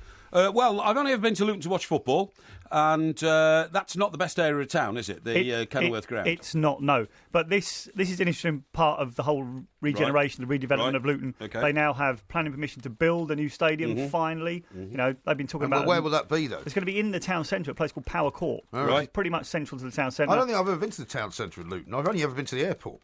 Yeah. Anywhere near there? No, but not far from the airport is going to be another development, Newlands Park, on Junction 10 of the M1. I hate flying from Luton because you have to go to a train station which is nowhere near the airport. No, it is. It runs straight into the train station. It's only a 5-minute bus ride away, Mike. It's not that far. No, it is a massive bus ride. Am I confusing it with Stansted? Yes, you are. Do you go to Luton Station or Luton Airport Parkway? Well, I go to Luton Airport Parkway, which is the one that's meant to be at Luton Airport, and you have to go on a bus which you have to wait for about 10 minutes, and then you get on it, and it's about 15 minutes. And then presumably get on an EasyJet flight to a destination that's 100 miles from where you're supposed to be anyway. Well, well, possibly. The point is that it's misleading because you think because it's called at Luton Airport Parkway that it's the station. It's also called London Gatwick Airport. What do you mean? Well, Gatwick's nowhere near London either. No, It's exactly. called London Gatwick Airport. But London Gatwick Airport station goes right to the airport. You don't have to get out and get on a bus. Anyway, getting that down... to me sums up what's wrong with Luton. Let's get back to property values. Buses? You have confirmed... It's full of liars. You have confirmed that you are a property owner in Luton. Perhaps you'd like to tell us what percentage increase your property has accrued That's since very the time... personal information. No, because I'm not asking for the value. I'm asking for the percentage increase. He wants to put Luton in his property portfolio. That's what he's asking. Percentage increase from the time you bought your property and settled there with your family till now. What are we talking about here? I actually wouldn't know, but I mean, I have lived in the same property for just north of 20 years. Wow. So it will be, the percentage increase will be significant. You'll be doing very well. double. Hundreds of percent. There's plenty of equity in the house here. But like I say, it's all relative. You sell that, you've got to buy somewhere but you could buy somewhere in a town that's not a property hotspot and hasn't, galloped up in the value So where is stakes. the trendiest part of... I mean, I can't believe I'm asking you this, but is there a trendy part of Luton to live in? No, I don't think there would be. No. Particularly. There are some incredibly big and nice houses on a couple of well, Hertfordshire's a lovely county. Yeah. Well, Bedfordshire's a lovely county. Yeah, it's in Bedfordshire, actually. Is it? You idiot. Luton's in Bedfordshire. Is it? Yeah. Oh, well. The great you know that? It's the capital of Bedfordshire. Is it? Fool. Okay. Sorry. Well, I thought it was in Hertfordshire. But the great part about it, St Albans. despite the fact that you have to get a bus to the airport, there are excellent links. Is the Luton station possibly in Hertfordshire? That may be why I'm confused. No, that's also in... Isn't Bedford the capital of Bedfordshire, by the way? Parts of it. What do you mean parts of it? Parts of it. Well, Bedford's the capital, not Luton. Now, the thing is, Ian, you've already told us about... Bedford station's nearer than Luton Parkway station. Excuse me. You already told us about individual developments taking place in Luton. Is Luton also a place where there is a thriving manufacturing industry? Because labour there traditionally has been cheap, because it has attracted immigrants over the years, and we've had a lot of those. Is that the economic plan? The manufacture is not the strength that it was back in the day. Obviously, it's very famous for hat manufacturing. Yes. Way back. That's why they're called the Hatters. Indeed, it 1959 Cup final against Nottingham Forest. Absolutely. Were you at that? No, you idiot, but I see the pictures of the guys who went there on the bus, famously, with their hats. That's not the White Horse final, is it? No, it's not the White Horse final. Elton John's uncle famously broke his leg in that cup final, of course. Reg Did he? White. Yeah. Is that right? Yes, I didn't know that. Yeah, that's very interesting. Yeah, and the car manufacturing was a huge of course it was. Vauxhall. Deal when I was growing up. Vauxhall was a massive plant. Yeah. Huge. So are people moving there now, do you think, because it's close to London then? Yeah, I think they're moving there now because there's obviously a generation of people growing up, 20-somethings, who've been brought up in more affluent areas like Harpenden, St Albans, both of which are in Hertfordshire, as we've discussed, and now can't afford to live there. They've lived with their parents. It's they need the to move bubble out. effect, isn't it? It goes out. I've been commuting in and out of London for the best part of 30 years. Doesn't that drive you mad? Commuting in and out? Why should it? Well, yes, it kind of does, but everybody commutes. Everybody does not commute. Well, millions of people I do live 10 minutes down the road. Yeah, okay, that's good for you. And then when you want to go and see your family, you live a 2-hour drive down the road. Hour and a half. Hour and a half. Yeah. So, you've got a split sort of personality when it comes to commuting. The commuting's fun. Look who's talking. I know it sounds stupid, but the commuting's fun when the trains work. When it falls over spectacularly. Yeah. But this is why, obviously, the prices are being... most people, Mike, can't afford to live 10 minutes from the central London office that we're sitting in right now. Exactly. And this is exactly what we're talking about with this economic boom for Luton. Yeah. People are having to move out. And the town is beginning to get regenerated. The new football stadium will have a huge impact on that, as will the Newlands Park M1 development. Average house price, it says here, now stands at £256,636. See, that's good. Which has gained 41,000 in a year. That's right. Nearly 42,000. In 1 year. Yeah, that's a decent increase, obviously. It's absolutely fantastic. Now, what about this, Porky? Because you have always said many, many times that anyone who is born, lives and dies in the same town is a massive loser. No, I haven't said that. Yes, you have. No, I haven't. What I've said you did say that. Well, listen, Ian, I related this to my own situation, right? I was born in Chester. I joined the Chester Chronicle newspaper when I was 18, and so did another chap. You never recovered. No, so did another chap with me. The chap I'm talking about became the editor of the paper when he was 54 and has just retired from editing that paper at the grand old age of a half-bake. Hang on, of 62. He's never left Chester. Do you understand? Do you take my point? I do take He's your never point. left Luton. No, but he's worked in London all his life. Since I was 17, I've worked in London. Exactly. So I don't spend very much... I actually don't How much spend of very your much life time have there. you wasted on the train then? A lot. I mean, in terms of hours, because waiting for trains, trains get cancelled. Yeah. But this is where obviously media work is... Yeah, exactly. With all due respect to the Chester Chronicle. Yeah. Yes, exactly. That's exactly what I'm saying. The paper in Luton? Yeah. The Bedfordshire Bugle. No, the Luton News. Yeah. The Luton News. Is there any news in Luton? What was the biggest story in Luton last year? Biggest story in Luton last year? So he doesn't even know. He's lived there. The girl who won Bake Off. Oh, yeah, she was from Luton. She's from Luton. Really? There you go. Two and It's the not really previous a news story, though, is it? I think it's probably the most watched TV programme in the country, isn't it? Exactly. Not anymore.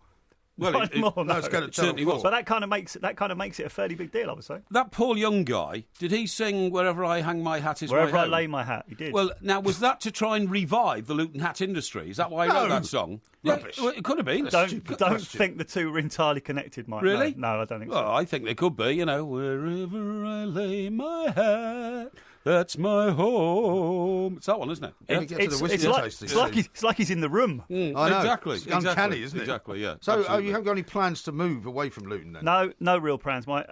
There's only myself and my missus. We've got no kids, so we're quite happy there. She works. Does she work in Luton? She works in the centre of town. She drives to Edgware Road. Really? We're only 10 minutes from the M1. That must be a nightmare. Well, now you see, that's very interesting. She works in the evenings. It takes her about an hour. How come is it, Ian, that it seems whenever there is renovation work going on the M1, it's always a stretch that goes past Luton? No, that's when they were redoing it. They've finished that now. It's just slightly further north. It's kind of junction 12 and 13 is where it's going on. They've finished the Luton stuff. They finished the Luton Dunstable bit, which was always a bottleneck.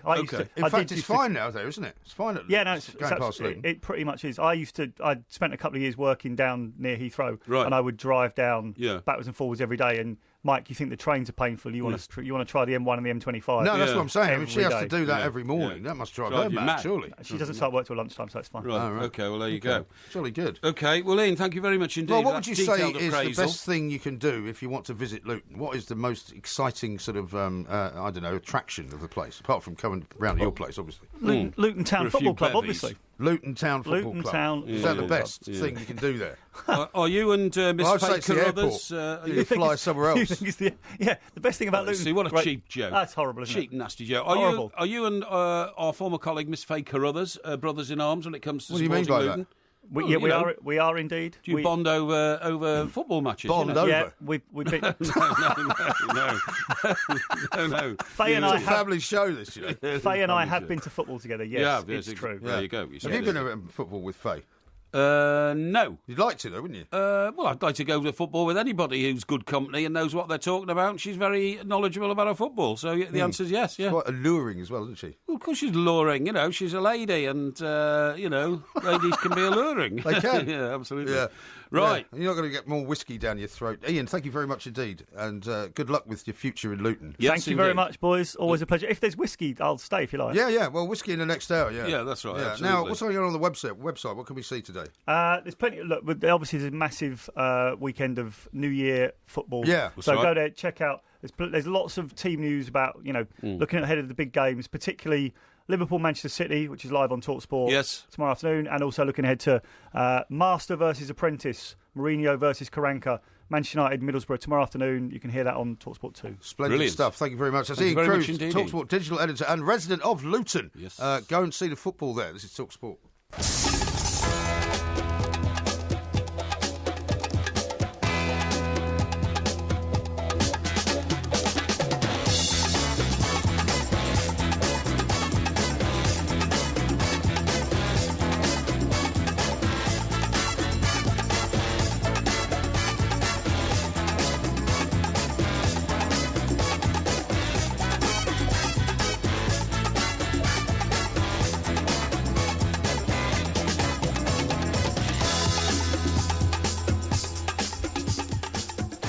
Good afternoon, you're listening to Talk Sport. This is the two mics. We're with you till 4 o'clock, and at the moment, actually, it's only the one mic. I'm not sure where the other mic's gone.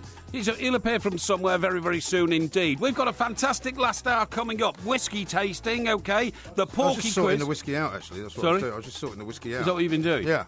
See, isn't that typical? You see, if there's anything involved in drink, you get distracted and you get out there and you start pre-testing it yourself. Yeah. Would you like to finish telling our audience, please? Yeah, we've got the Porky quiz coming up in this hour. We've certainly got the Porky which quiz. is the Porky quiz of the year. Yes, that's right. Questions carefully selected by the independent quizmasters. Yes, that's true. About events in 2016. Yeah, you say independently selected by the quizmasters. Yes. How much have you given them for a Christmas bonus? Nothing at all. Don't believe you. Absolutely nothing at all. Don't believe you. We are the two mics. Indeed.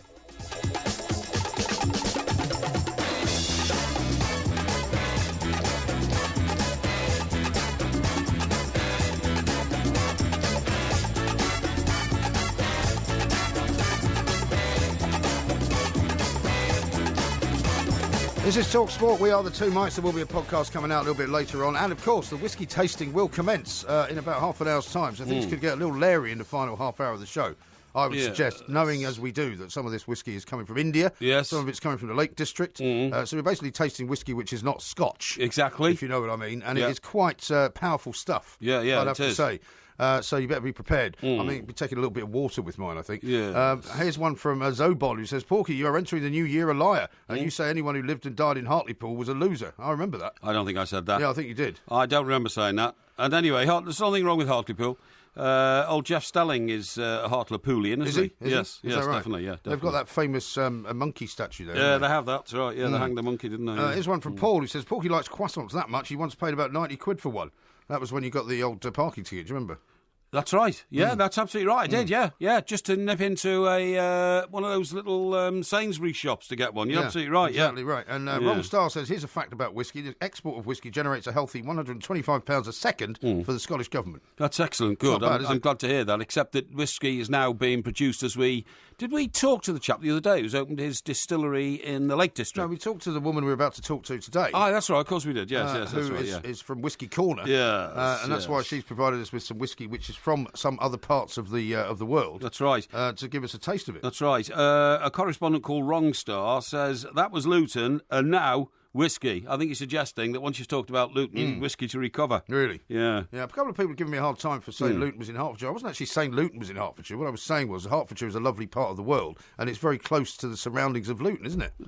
Rubbish. It is. Thought Luton was in Hertfordshire. No, I Why did would not. you have Everybody mentioned knows it's Luton Beds, but the point is there's some lovely parts of Hertfordshire all around Yes. Luton. Yes. Hey, listen, fantastic fact here. You know, we played that the song. No, I haven't played it yet, have we? Which song? The Monkeys song. Well, we did. Last Train to Clarksville. We just played it. Did we? Last Train to Clarksville. Yeah, Clarksville. Last Train to Clarksville. We played it just before we Did talked we? about That's Luton good. with Ian Great. Cruz. Anyway, about 15 minutes ago. That's it, yeah. Yeah, you said it was Michael Nesmith's birthday. Yeah, that's right. You said he was 74. But somebody just pointed out a fact. 15 minutes ago, you've forgotten it. Yeah, no. Somebody, that's great, thank you. Somebody's just pointed out a fact, which, in fact, I knew years and years ago, decades ago. Oh, yeah. Mike Nesmith's mum, because Mike Nesmith is 74, he was the guy who wore the woolly hat in the Monkeys. She invented Tippex, didn't she? Yeah, that's right, absolutely. Typist correction fluid, and it was I wonder if anyone uses that shorted anymore. to Tippex. I doubt it very much, because everything's printed on computers now, isn't it? Yeah, I mean, you there don't... aren't such things as typewriters, are there? Yeah, well, I mean, I think you can still buy them. Do you remember the golf ball typewriter was the big thing? Oh, crikey. When I used to see the secretaries in the newspaper world using those golf ball typewriters, with their long, slender fingers and red fingernails, What? I used to think how skillful they were at you sure that's what you're thinking? I must admire the way that you type, darling. That's Surely right, before taking them off for a session with a shower cap. Now, come on. This is a family show. I'm not having any of that, No. Right. What's a strange one here? Vic says, dating is clearly Porky's specialist subject. Being a man of the world, which grocer does he buy them at? Oh, dear me, that's a bit of a very joke. bad Listen, joke. I tell you what we haven't covered. Kirsty Clark is the name of the woman we're going to be speaking to Oh, that's today. great, yeah, Kirsty, yeah. Looking forward to it. Yeah. Now, what I was going to say to you is, what we haven't touched on, we should have done, is the fact that Debbie Reynolds has died. Well, and, go on. Yeah. I was going to say, do you know I had a conversation with her once? No, tell me. Well, I was working in America for one of those supermarket tabloid magazines. It was a sort of a celebrity type thing. Yeah, sure. And I can't remember what the story was about. It might have even been a story about her daughter, Carrie Fisher. Yeah. And for some reason, I was able to acquire her phone number. Right. And they lived, the Debbie Reynolds lived somewhere like Virginia or Maryland. Oh, she didn't live like in Bel Air then, or Hollywood? No, I don't think she wasn't. Well, but she may have had a house there as well. Right, but she was living at that time in Virginia. Yes. And I rang the number, right, and she answered it. Right, and she was completely blitzed. Absolutely off her face, drunk. What you mean she's been drinking all day? What time of the day was it? It was about 3 o'clock in the afternoon. Really? Yeah. That's amazing. And as a result of the fact that she was so bladdered, she gave me a half an hour interview. About what? I can't remember what the story was. You can't remember what the story was? But it was brilliant. I mean, I'd only been working there about 2 weeks, and they thought this was some kind of an act of genius that I'd somehow managed to get this woman to talk to me. That's amazing. She apparently hardly ever spoke at all. Well, she probably didn't remember speaking to you, I know that she did. I mean, she was slurring her words. Yeah. I mean, I don't want to speak ill of the dead, obviously, but she was in a terrible state. Really? That's brilliant. I got a great exclusive out of it. That's fantastic. Yeah. Well done. That's what we call real newspaper work. Exactly right. What I found amazing is that when I read... Sorry, what are you laughing at? Just laughing. Yes, that's right, yeah. But when I listened to some commentators talking about it last night, they described the film that she was most famous for, Singing in the Rain, opposite Gene Kelly, as being the greatest film ever. Well, I mean, Singing in the Rain was a fantastic musical. I mean, I'm not a fan of musicals. No, I'm not a fan of musicals. Whenever really. that comes on, I'll watch it. Apart from Saturday Night Fever, which was a brilliant film. I thought you liked Paint Your Wagon as well. No, not really. No? That was a stuttering, really. There was one or two good tracks in it, but Saturday Night Fever was the one. Brilliant. Well, it's not really a musical, is it? Well, no, I suppose it's got music in it, hasn't it? Yeah. It's not a musical at all. No, I don't like musicals. A musical is when people sing. Yeah, that's true, yeah. Anyway, listen. I mean, you didn't see John Travolta bursting into Staying Alive, did you? No, not really. He did a lot of dancing, though. Now, Singing in the Rain did a lot. That's what the dancing and Singing in the Rain was fabulous. Gene Kelly, yeah, that's right, yeah. No, she was a very glamorous woman, Debbie Reynolds. And it was Anne of Green Gables. I said she was a very glamorous woman. Very glamorous, yeah. Now, apparently, she had a lifelong rivalry with Liz Taylor. Did she? And this was all down to the fact that... Well, they both married Eddie Fisher, That's right, yeah. Who married Eddie Fisher first? I don't know. I think it might have been Liz Taylor, though. Yeah, it could have been, yeah. I think you're right. Eddie Fisher, father of Carrie and Todd, ran off with her friend Elizabeth Taylor. Oh, so later then. So it was Carrie first. Oh, well, maybe. Well, that's why she hated her then, I suppose. Exactly, yeah. We've been public domain our whole lives, Fisher told Rolling Stone in 2011. Poor Debbie. And then he says, that bastard Eddie and Liz. Yeah.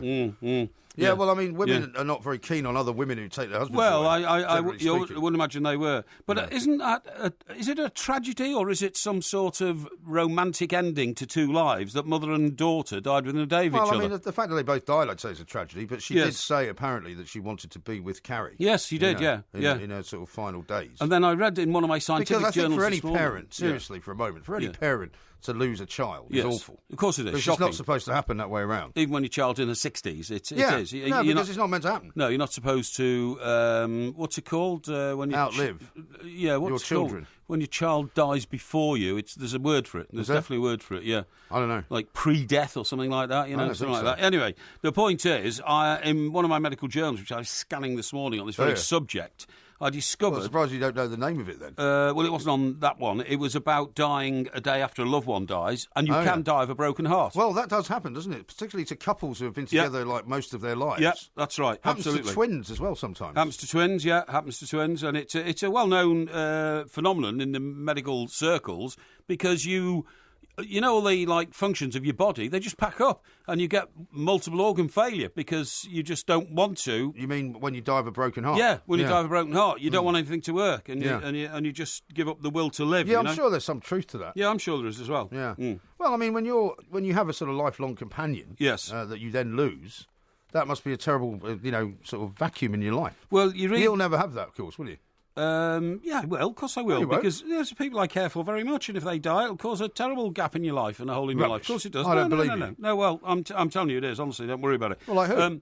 Well, you have members of your family and all sorts of things. Don't worry about it. And you have great close friends and all that sort of stuff, so I wouldn't worry about it. By the way... What about if I died? You wouldn't care. You just get another Mike to work with like you did last time. Yeah, I couldn't care less, honestly. In fact, it'd be a bit of relief, really. Be a bit of relief, You get Mike Osmond again? Yeah, I get Mike Osmond. But, I've been carrying you around. How did that work out? Like a sack of spuds on my back for the last 35 years, so I could do with a bit of shoulder relief, 35 years. Listen, we've talked about a few musicians in this show. Hey, do you see what they're doing now in this? This ski jumping now. Oh, really? Yeah. Luckily, they haven't got. It's not carrying a gun, fortunately. That's right. You're going to jump with a gun. If you jump with a gun, you could blow a few people away on the way down. Listen, we talked about a few musicians in this show. Paul Young, right? And we've talked about Mike Nesmith. We've got to do the quiz in a minute. Yeah, the quiz in a minute. But guess what? What? Remember the guy in Slade who was called Super Yob, Dave Hill? Dave Hill, yeah. Who's been rowing for years with Noddy Holder. Silver boots. That's right. He's been rowing for years with Noddy Holder about royalties to Merry Christmas Everybody. Poor guy. Not only is he not getting any royalties from that most famous song, the Merry Christmas Everybody, but he's 70-year-old now and he makes a living now playing in a Slade band. Obviously, Noddy's not in it because they fell out. Is he allowed to call it Slade? Well, I think so. Yeah, apparently he is. But anyway, the poor guy now has had to cancel his tour because, believe it or not, he was walking around in Brighton, on the seafront in Brighton yesterday. Yeah. He got knocked down by a bicyclist. Oh, God. And fractured his elbow. And you have to admit, if your profession, play the guitar, I was going to say, if your professional life is playing a guitar, it's a bit difficult to do that with a broken elbow. Shocking. Poor guy. Electric guitar. Yeah. Even more shocking. Well, it wasn't an electric bike, was it? Well, I don't know. It could have been, because they go quite fast. I don't know why you find this funny. Eh? I don't know why you find this funny. Well, I just think it's very sad for the poor guy, I'll tell you what's sad is we're going to have time to do the quiz if you carry on like this. Well, come on, let's get on with it. This is Talk Sport. Golden years go, golden years go, Talk Sport. We are the two Mikes. The whiskey tasting will commence very shortly, but for some bizarre reason, the producers have decided that we should do the quiz before we have the whiskey. It's probably quite sensible, to be honest. Yeah, I would say so. Because after you've had some of this whiskey, I don't think you'll be able to remember what happened 2 minutes ago, never mind 15 minutes ago. Now, this is, of course, the quiz of the year. It's about 2016. Yes. The questions have all been put together with only one correct answer, which you will be having to provide. You know, putting all sorts of information around the correct answer will not count. Yes. You won't get half a point for knowing loads of stuff except for the right answer. If you do get one right, you will hear this sound. Tremendous potential. If you get one incorrect, you will hear this sound. What's that? You want to hear it again? Yes, please. What's that chant? I'm not sure. Okay, well, never mind. Okay, that's good. We want Parry out. Oh, it must be from the White Hart Lane episode. Could be. All right, you ready for question number one? Yeah, let's go, man. Which British tennis player won the mixed doubles title at Wimbledon? The mixed doubles title at Wimbledon? Yes. That would be Andy Murray's brother, Jamie. Incorrect. No! It was Heather Watson. I don't know the name of any other mixed doubles players. Well, the tennis players, not just a mixed doubles player. Yeah. Well, you should.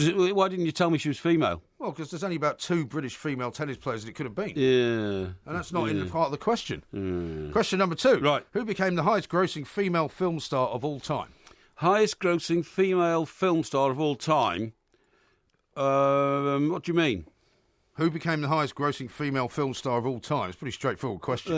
You mean actress? Female film star. Yeah, okay. Let me think this one through. Let me think aloud. Now, it's obviously American, so it's somebody like Gwyneth Paltrow, thinking aloud, just thinking aloud. Or it could be, who's that very famous young actress who's in a lot of films? Hang on. Could be someone like that. Yeah, it's got to be American. Could be Gwyneth Paltrow. I can't remember the name. Oh, I know. Is there somebody called Liv Tyler or something? Liv Tyler, no? There is. Oh, there is there? All right. Is she an actress? She is an actress. Right, okay. She's daughter of Steven Tyler from Aerosmith.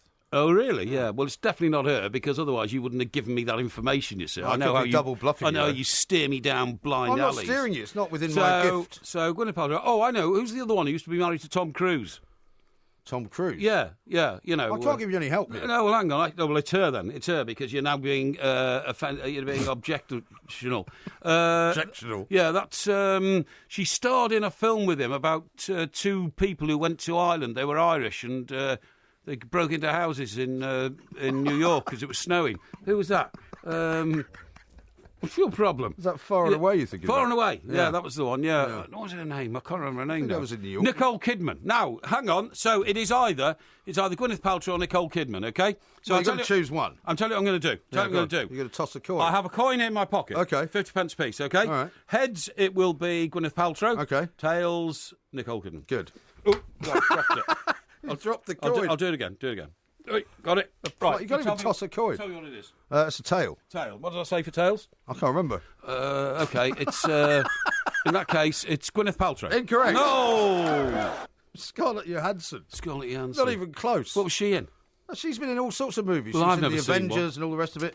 All right, question number 3. Okay. What was the new polar research ship which was voted Potey McBoatface eventually named? HMS Endurance. Incorrect. No. It's called the David Attenborough. What? The David Attenborough. Stupid name for a ship. Why? Well, you know, his name. Question number 4. Which British actor...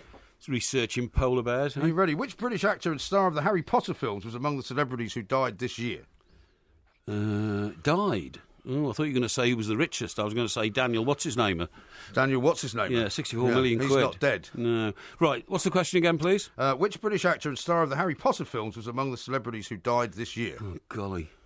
Now, I know this. No, it's not it's not... Oh, is it Gandalf? Is it Gandalf? I can't help you. No, you see, that means it probably is. Now, Gandalf was played by that really old guy. His name Michael somebody. Let me think. He's thinking aloud. Oh, no, hang on. No, it wasn't. It was a younger bloke, wasn't it? But actually, I'd never heard of him when I heard he died, really? So I don't think I'll be able to remember who he is, right. To be honest. That doesn't surprise me. No. I'll go... take a stab at it. OK, I'll take a stab at it. I reckon it's... Who was that guy who played Gandalf? He was in Coronation Street as well. I think he might have died. Oh, I know. Was it Ian McKellen? Incorrect. No. It was Alan Rickman. Oh, Alan Rickman. Gandalf, by the way, is in The Hobbit. in The Hobbit. Not in the Harry Potter film. I knew. You know what? I knew it was Alan Rickman. Did you? I didn't know Alan Rickman died this year. I thought he died last year. That's what none out of me. 4. Question number 5. Yeah. In the first round of voting in the Conservative leadership contest, who received the support of 34 MPs? 34 MPs? Yeah. In the first round? Yes. I reckon that was... Now, thinking aloud, I think it was the other lady. There was Theresa May, another lady in it, you know.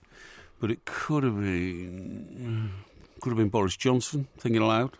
Could have been Michael Gove. Well, you're just going to go through all the names until you see me flicker some kind of recognition. No, I'm going to say, because I think this is a sort of celebrity question, I'm going to say Boris Johnson. Incorrect. No! Stephen Crabb. Stephen Crabb? That's none out of 5. God, I barely even heard of Stephen Crabb. He's never heard of you either. Question number 6. Right. Which London borough had the highest percentage of Remain voters in the EU referendum at 78.6%? Golly, a London borough. London borough, Remainers. That would be somewhere like... see, it won't be central London, because that's full of sort of, liberal, lefty, sort of bleeding heart socialist types, isn't it? Who are all very rich, champagne socialists, you know what I mean? So it must be one of the outer boroughs. So I reckon... Now then, I tell you what, this sounds like an Essex man type situation. So if I think of a borough that's out towards Essex, we're probably talking about... no. You see, I don't know the name of any of the boroughs in I have to hurry you. Okay. I will say... Oh, Remainers, not Brexiteers. What? Remainers you're talking about. They said, which London borough has the highest percentage of Remain voters? Oh, I know that. Islington. Incorrect. No! It's Lambeth. Question number 7. Okay. The new Royal Bank of Scotland £10 note carries a picture of which woman? Now then. The Scottish pound note, you mean? The Royal Bank of Scotland £10 note. That's a bit obtuse, isn't it? Why is it obtuse? Well, I never see one. Nobody deals in that currency down here. Well, I didn't see any £10 note with a woman's face on. I'll tell you who it'll be. In my view, it will be... I'm trying to think of the most famous Scots woman ever. Thinking aloud here, it could be Mary Queen of Scots. So I'm going to say, I think of a famous Scottish woman. Oh, I know. Who was that woman who rowed out in the storm and rescued all the people off the sunken ship about 300 years ago? What, on a horse? No, in a rowing boat, you idiot. Who was it? I don't know. Well, I'm not going to tell you the answer, am I? What was her name? Where did she do that? Oh, off the Isle of Skye or something. Really? I think her name was... Let me think. It was something like... To hurry you. Little Gwynny or something like that, and she was only a little girl and she rode out and saved everybody. I'm going to say Mary Queen of Scots. Incorrect. No! Were you thinking of Lorna Doone? No, Lorna Doone was a fictional character in a book by Robert Louis Stevenson. Well, the answer was Mary Somerville. Mary Somerville? Yes. Who's Mary Somerville? Scottish science writer and polymath. What a load of rubbish. What a stupid question. Well, it's the first time a woman's head has been on a pound note that wasn't a member of the royal family, so you should have known it. Question number 8. Yeah. We've got none so far. Yeah. Which sport provided most of Team GB's medals at the Rio Olympics? Which sport? Yes. Team GB? Yeah. At which Olympics? The Rio Olympics in Rio, 2016. Rio. It's a quiz about 2016. Yeah. I believe I've got this one. All right. Nailed down. I'm going to say... No, I'm thinking aloud here. It was either rowing or cycling, without a shadow of a doubt. And I think it's got to be cycling. Tremendous potential. Answer? Sorry? Is that your final answer? Final answer? Yeah, correct. Hooray! Tremendous potential. You got 1 out of 8. Yeah, but I still cracked it. One more than you got last year. So many obtuse questions. Who won the Eurovision Song Contest? Question number 9 with the song 1944. What? Who won the Eurovision Song Contest with the song called 1944? Well, they weren't British. What's that got to do with it? Well, this is a quiz on Britain. It's about 2016. Yeah, Britain 2016. That's not what it said. Not, some Euro plot to discredit Britain. Why was there a question about Scarlett Johansson in the Eurovision Song Contest? There's a question about Scarlett Johansson. Johansson. Okay, hang on. I've just remembered who it is. Go on, then. I need a name. It was that Finnish lady. And I think her name was something like... something like Ulrika Johansson or something. Is that your answer? Yes. Incorrect. No. Who was it? Her name was Jamala, and she was from the Ukraine. Ukraine. I knew it was somewhere like that. Question number 10. Okay. You might get this one. Who did Crystal Palace beat in the FA Cup semi-final before losing in the finals of Manchester United? In the semi-final? Yes. Dear me. Nobody ever remembers the semi-final defeaters. You do work for Talk Sport. Hang on. So, Crystal Palace, yes. And Alan Pardew, of course, their boss. Who did they beat to get there? It wasn't Liverpool. And it wasn't with one of the established sort of what you'd call big clubs. So I reckon it was somebody like... See, Stoke got there the year before, didn't they? So, or was it 2 years before? 2 years before, probably.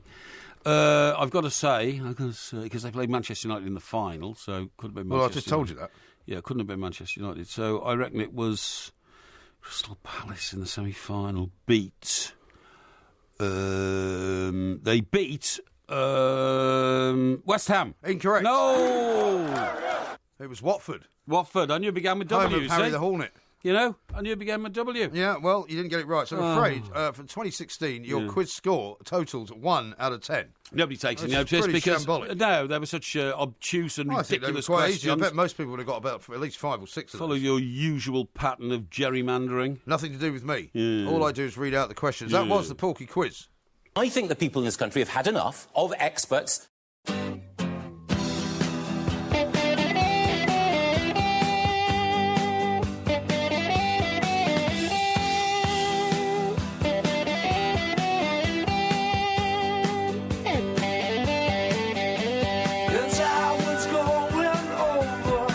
Talk Sport. We are the two Mikes, and we're about to embark on perhaps one of our most dangerous missions ever. Yes. We have in front of us some very highly potent whiskey. Well, one is actually at the strength of 55% proof. And when you think that a bottle of wine is about 4, isn't it? Yeah. Well, it's about 13. About 13, sorry. Yeah. And a pint of beer is about 4.2. Yeah. But you drink a pint of that. Yeah. You're not going to drink a pint of whiskey. A bottle of whiskey is 13, and this is 55%. Yeah, My God. I know. Now we're going to talk to Kirsty Dr. Clark.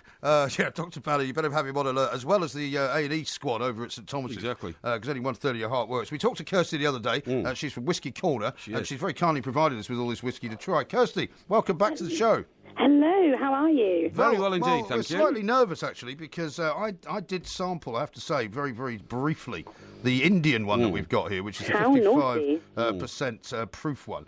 And I'm slightly concerned that it came in a little sort of what looked like a specimen bottle. A specimen bottle with handwritten signs on it, saying Paul John Indian Single Malt Whiskey, Classic Select Cask.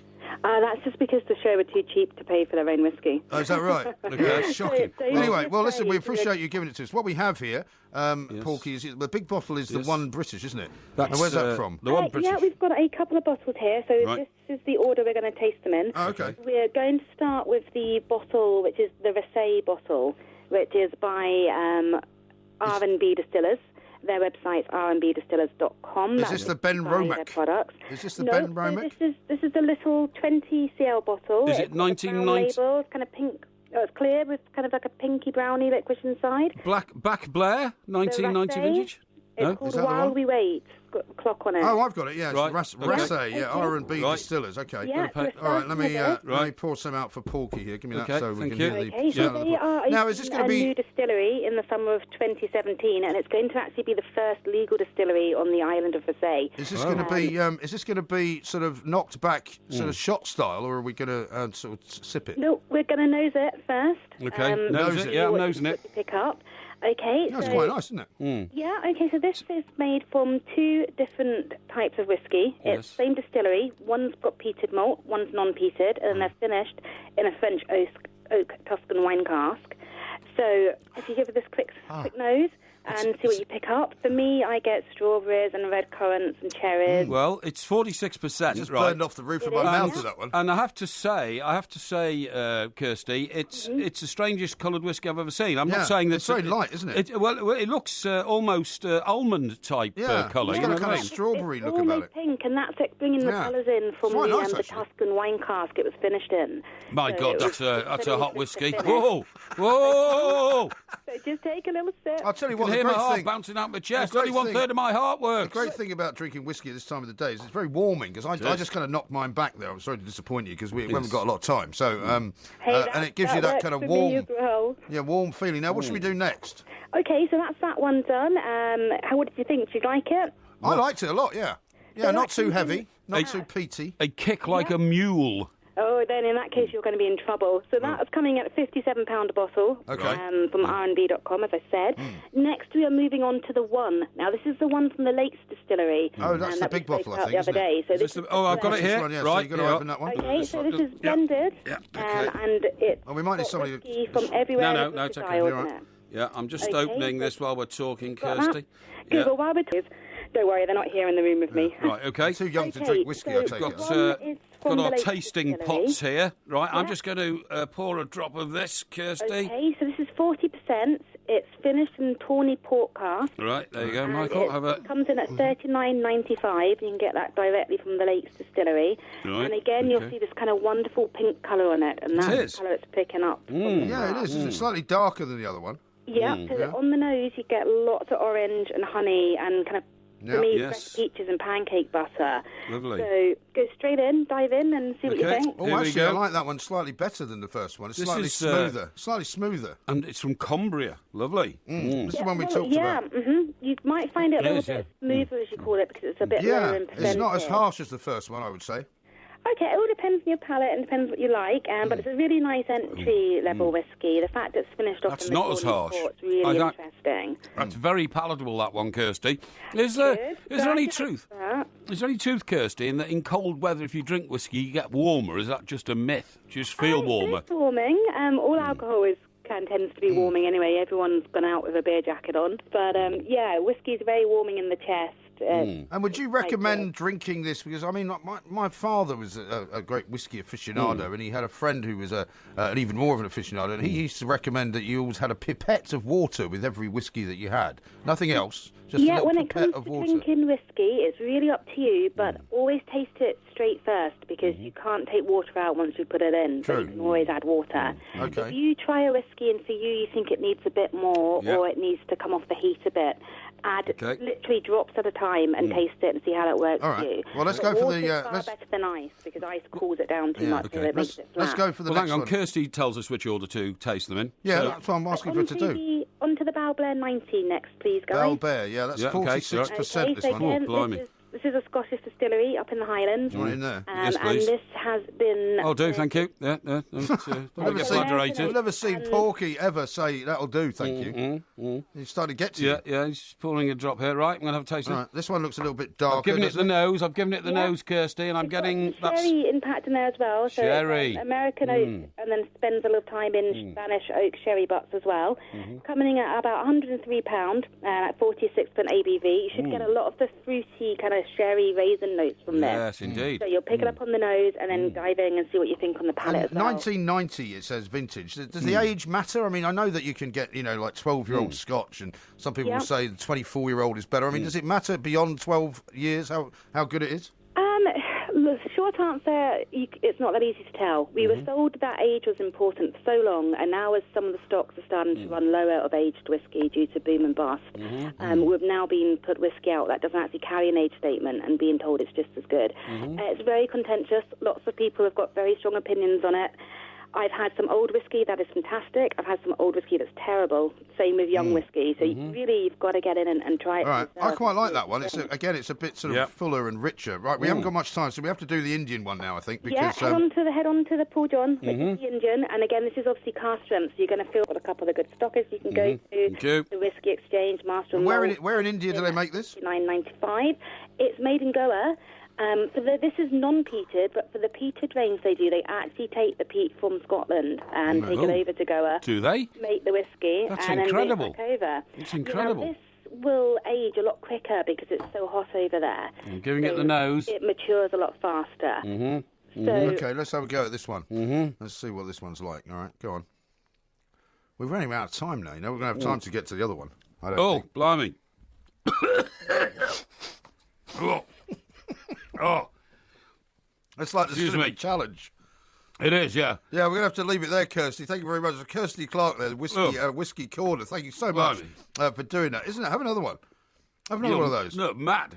Paul John, Indian single malt, classic select cask, 55% proof. I can't drink more of that. Blow the top of your head off. I like that one. Just has. What an amateur. This is Talk Sport. It was 9:29. 9:29 backstage, big city. This is Talk Sport. We are the two mics. The whiskey's still flowing. Well, hang on. I'm not drinking any more of this. Why not? Well, only 1/3 of my heart works. I can't afford to put myself in danger. I know. I've got a coughing fit. I'm going to give it to you. Okay. I want to see you finish that, please. You want me to knock it back? Yeah, it's quite a large glass of whiskey. Well, we'll do it in 2 gulps then. You claim to be. I'll tell you what. While I do that, I'm going to pass you over to Dan Dawson, who's at Ali Pally watching the darts, which will give me an opportunity to sip some more whiskey. Dan. Yes, second quarter final here at the William Hill World Championship, and the defending champion Gary Anderson has stormed to a 2-0 lead against world number 7 Dave Chisnell. Both sets won in deciding legs, but we've had 10 legs of action and 14 180s. These guys are going berserk on the treble 20. Dave Chisnell's hit 8 of them, but he's just walked off stage for the break, thrown his hands up and shrugged his shoulders as if to say, what more can I do? The world champion just hitting the right shot at the right time. He is 2-0 up in a race to 5 for a place in the semi-finals. Peter Wright, the world number 3, awaits. He was consistently excellent against James Wade in the opening quarter final. He ended up closing it out 5-3 in the end, but in truth the margin of victory could have been a little bit bigger. Gary Anderson has the upper hand right now. We'll look at the other half of the draw this evening. Includes world number 1 Michael van Gerwen against Darryl Gurney, the Northern Irishman, and then Raymond van Barneveld and Phil Taylor. 21 world titles between them, but right now the defending champion Gary Anderson on course to move into the semis, and on course right now to claim this title for a 3rd consecutive year. 2-0 up on Dave Chisnell. Very exciting times indeed. I haven't quite finished that whiskey. I'm feeling a bit warm actually now. Oh yeah? Yeah. Well, finish it because, waste not, want not. There's people in the third world who don't get well, hang on. whiskey. This is from India. Yeah, okay. So they can get access to it if they want. No. India's a developing country, you know? Yeah. Well, the third world doesn't exist anymore. Anyway, let's talk to Rob Harris. He's with the Associated Press. And, of course, there's been some fantastic stories coming out of Dubai, where Mark Clattenburg has been for the last few days. He's been named sort of referee of the year, refereed the biggest finals in football in 2016. Apparently, he wants to go to China. Let's talk to Rob and find out what it's all about. Rob, a very good afternoon to you. Good afternoon. Hi, Rob. Thanks for joining us. Mr. Clattenburg going to China. Sorry, that's opportunism in my view. Yeah, well, I actually spent about an hour with him this week while he's been in Dubai to collect an award. And, well, out here, the report emerged back in the UK that there was potential interest from China in his services. And he told me that there's been no offer, but he would be interested in considering one if there was one around. And he's looked at someone like Howard Webb, who works here in the region now in Saudi Arabia, some of his time helping develop refereeing there. So, he's certainly interested. It would be intriguing if the Chinese Super League started following moves for players with moves for some of the biggest referees in the game. Indeed. Well, it's interesting, Rob, isn't it? Because we haven't really talked about how they referee games. I mean, Carlos Tevez is now gone there. Oscar is there. No doubt there will be other big names that follow. But, I mean, do they actually have any kind of what you might call FIFA-qualified referees at the moment? Well, obviously China does have referees, but when you're expanding a league to the extent you are, when you're bringing in big-name players, you do need potentially a higher standard of refereeing to actually, to deal with some of those players. And, Clattenburg himself says, if they're going to be serious about expanding football in the country and the league, refereeing is a key element, particularly in China, where there's been so many integrity issues in recent years. Yeah, no, absolutely right. I still think that for Mr. Clattenburg to start talking about it now is premature, because it seems to me that the referee becomes the best in Britain, and very, very shortly after that, we lose them. Howard Webb retired, didn't he, shortly after the peak of his career? Is Mr. Clattenburg, in your view, because you've talked to him for an hour, of that frame of mind? I mean, for a lot of the time we spoke about some of the criticism he gets, some of the abuse, some of the trolling online. Yep. And I think there's potentially a sense that he doesn't quite get the support and the praise back home for what he's achieved. I mean, this year he's refereed every major final, the FA Cup final, the Champions League final, the European Championship final. And part of the problem is some of this sort of caricature we hear about and even address the fact people perceive them as arrogant is because we don't really hear from referees very often. They are prevented from speaking, really, when they're on Premier League duty, when they are away. They can speak, and as Webb did when he was on FIFA duty, Clattenburg as well. And, he sort of spoke openly about some of the criticism that he faces. And it's very interesting to hear him reflecting on mistakes he's made. He talked in the interview about mistakes, in the FA Cup final back in May, even at Old Trafford in the United-Burnley game the other week affected. So, these are human beings who are affected when they make a mistake, as many people are in their jobs. Do you get the sense that he's setting himself up to be perhaps kind of treated as a kind of a guy to set up the refereeing sort of scenario in China? Because he probably doesn't want to necessarily referee games, but he might quite like the idea of being a consultant on how to train referees and stuff. Well, I mean, that's something he did reflect on, that even, not talking about a move imminently down the line when eventually he leaves the Premier League, as you have to retire, that's a role he would like to take on, to pass on the expertise. And when England's bidding for World Cups, we always make a great play of development work around the world and passing on our knowledge base. So actually, referees going abroad to help other countries isn't so fanciful, and that does happen with Howard Webb. So, yes, it would be intriguing if he did go to a country that is now at the sort of centre of our football universe. There are so many sort of big moves there, but I think it's one to keep an eye on. Yeah, that's right. Rob, is he still stung by the horrendous incident in which he was very unfairly and unjustifiably accused of making racist comments to footballers, which, of course, he handled with tremendous dignity before he was absolutely cleared? Yes, we did address that, during the course of the interview, and it's something that really distressed him, and he felt like leaving the game and retiring at the time. But now he can reflect a few years on. He was saying it was a tough moment and the pressure was big, and it took time to come back. But he thinks it actually made him a better referee in the end, and actually is now stronger and able to cope with pressure more, because of course he had to come back at a previous time from being dismissed by PGMOL, and he fought an appeal and returned to the game. So he's someone who's really had to overcome a lot of obstacles, a lot of off-field issues, and that's why he thinks it's, he's now finding it easier to cope with criticism. Although it was interesting he spoke so openly about, seeing a psychologist to help him sort of process when he makes mistakes in games, and even the other week after this United-Burnley game, when he was driving home, missing his own turn off to go home on the motorway because he was sort of going through the decisions in his head still. Great stuff, Rob. Thank you very much indeed. Rob Harris there, global sports writer from the Associated Press, having had a conversation with Mark Clattenburg. I guess it's only a matter of time as well before more managers head out there as well. You wouldn't be surprised if Alan Pardew doesn't get rehired in the Premier League to see him heading out to China. I would imagine... join the likes of Gus Poyet and... your mate, what's his face? Who? Andre Villas-Boas. Andre How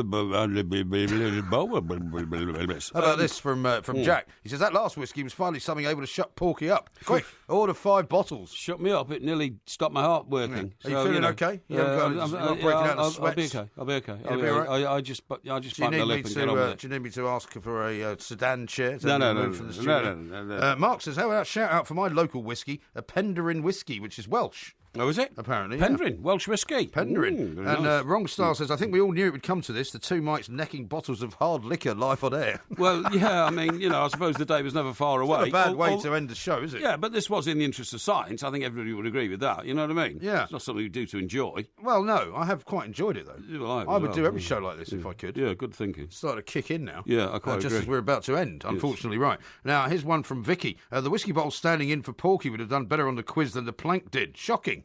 She says. It's very harsh. She's from the old country. She's from Scotland. Right.